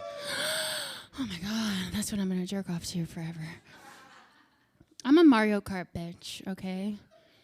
Like, sometimes it's like 3 a.m. and I'm playing Switch. Mario Kart 8, and it's soon 9. And the light from the screen reflects off my chest and onto my double chin. And my fingers are engaged, so you know what I'm talking about. Don't tell your mom, don't tell your mom, don't look at your mom, but you know what I'm talking about. Up, right, left, right, down, down, switch, switch. Ah. And there's a crime documentary in the background, so I'm wet. I'm sopping wet. The killer was in the house for 4 hours before slashing his victim's throat. All of a sudden, my fucking clit is like a dog dick. Dog dick clit, fucking bean. Fucking salchicha. Bing. Squirt out my fucking apartment window into a car. Car accident. All because I fucking squirted. Just because I was like, fuck. Bowser's kind of thick, right? Oh my God. He's like 6'5", 6'6" in the Mario Kart world for sure. I mean, compare him to like Toad. I mean, come on, he's huge. He has like 1 million bikes and like a bunch of cars. The last dude that I fucked met me up on an electric scooter. I'm like, I can't, I don't fit, I'm scared. He has an entire castle all to himself. It has the perfect aesthetic. It's cement, lava, chains, right? Bowser's clearly pansexual, guys. He'll definitely give me that male, female threesome I've been wanting. So if you know any Bowsers out there, my pussy's a piranha plant ready to green tube it. I'm about to green tube it. Let me know, though. My standards are Bowser. Oh, God. I do enjoy living alone. It's sort of fun. I love it. I really love it. It's just me and my Roomba. I named her Suck, and she's my little pride and joy, you know. I turned 30 last year, and I'm going to turn 31 soon. And my body is begging me to have a child. Just like my grandmother, don't get married before you better get married before we die, girl. My ovaries are saying the same thing. And so I end up dumping all of my maternal instincts onto my fucking Roomba. Poor girl, you know. Some of it is positive. Some of it is really good, you know. When she gets around a corner, I like to encourage her, you know. Oh, my God, baby, you did it.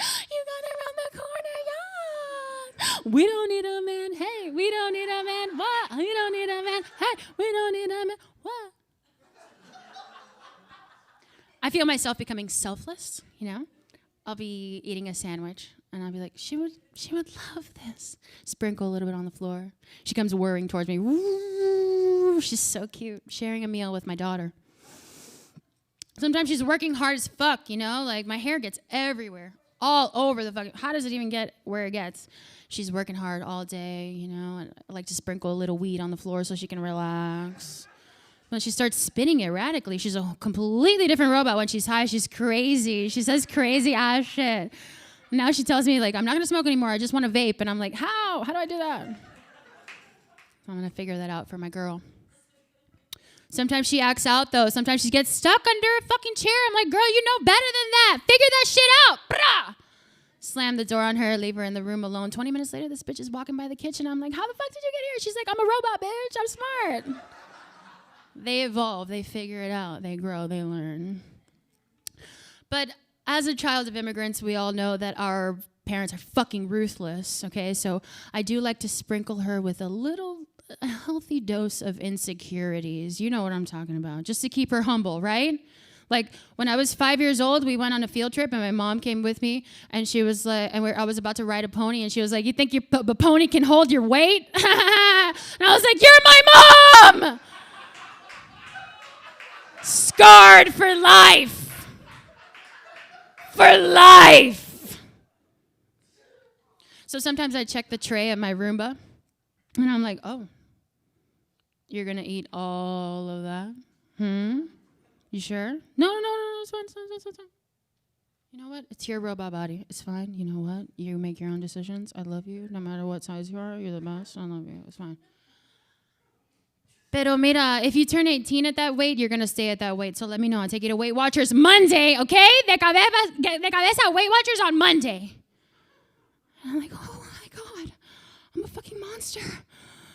I am micromanaging and supervising this fucking robot's meals and telling her to not be a fat bitch. Like, what is wrong with me? Oh my God. And then I check my period tracker and I'm fucking ovulating again. It's always the ovulation.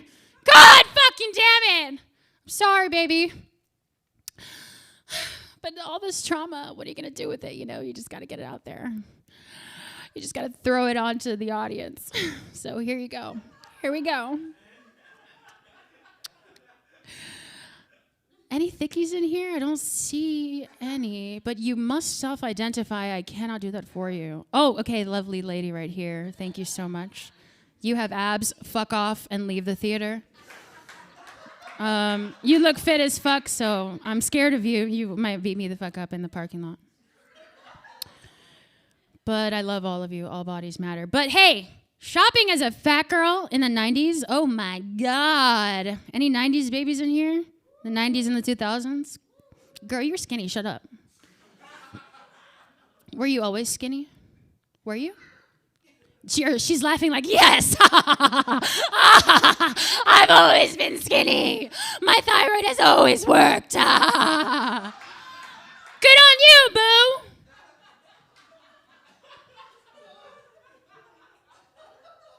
All we had in the 90s were like Aaliyah and her microscopic waist, fucking Paris Hilton and her anorexic dog, and the fucking Louis Vuitton bag. Like, how this dog's silent on me like this? I can't believe it. Janet Jackson and her fucking abs. Like, it was bad out there for us, you know? But nowadays, fat girls can look hot no matter what, right? Thank God. The fashion industry finally woke up. Everybody was like, leggings to church? Let's fucking do it, bro. I look good as fuck right now. Oh, ass crack is the secret to attractiveness? I got so much of it. Let's go. Let's stuff this thing all the way fucking up my crack. Yeah. Skinny girls were shook. They were like, leggings? What? And the fat girls are like, we've been telling y'all, we can breathe. Hello. It's so much more fun on this side. But my mom, oh my God. My mother is the most beautiful woman in the world, blah, blah, blah. I'll never be like her.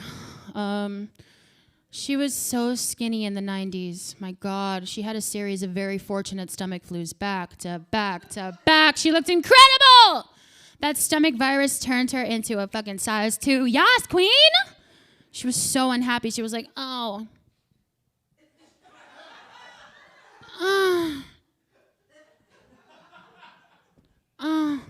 Clavicle.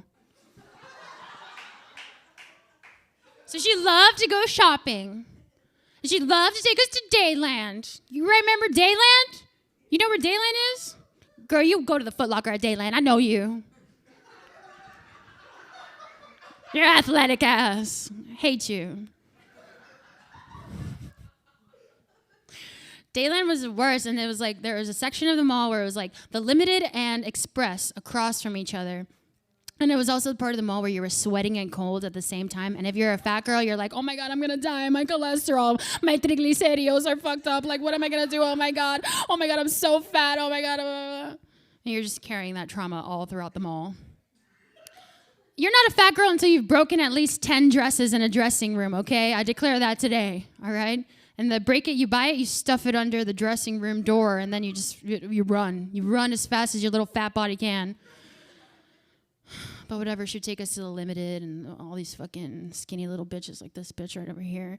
They'd be so happy. They'd be like, oh my God, I'm skinny and I'm beautiful and fucking talented, and I have no worries at all because I'm skinny and gorgeous, and everything fits me perfectly, and I was designed to wear these clothes, and these clothes were made to fit my body. Oh my God, I'm having the best time of my life, and I'm like, fuck this! I just broke a dress! I'm not okay! It's supposed to be a 12, it fits like an 8!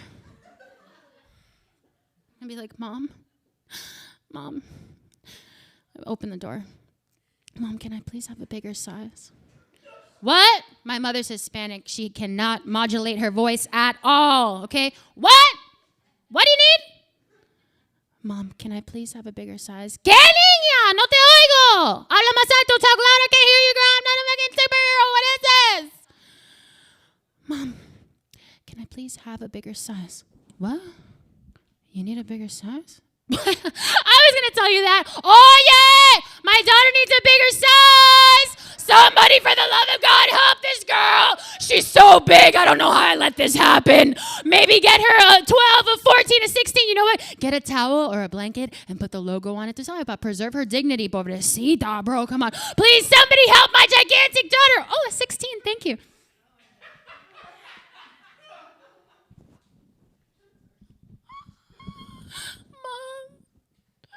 When I whispered at you, I thought you were going to whisper back.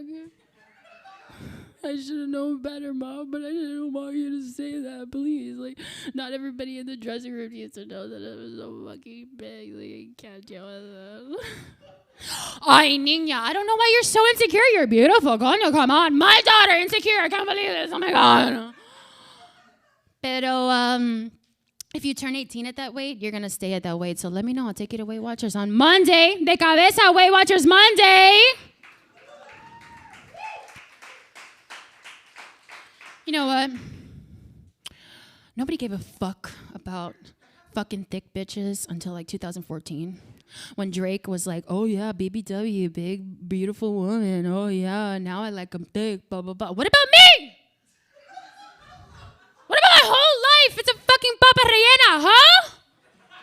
What about me?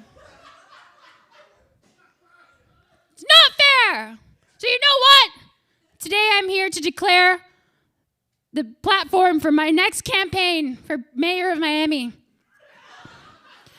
It's called Fat Girl Reparations, okay? If you bullied a girl between the years 1995 and 2014, you need to Venmo, Cash App, PayPal, Zelle her the dollar equivalent of her weight, motherfucker. Do it right now. And there's been a pandemic, so add $30. Thank you so much. My name is Jannelys Santos.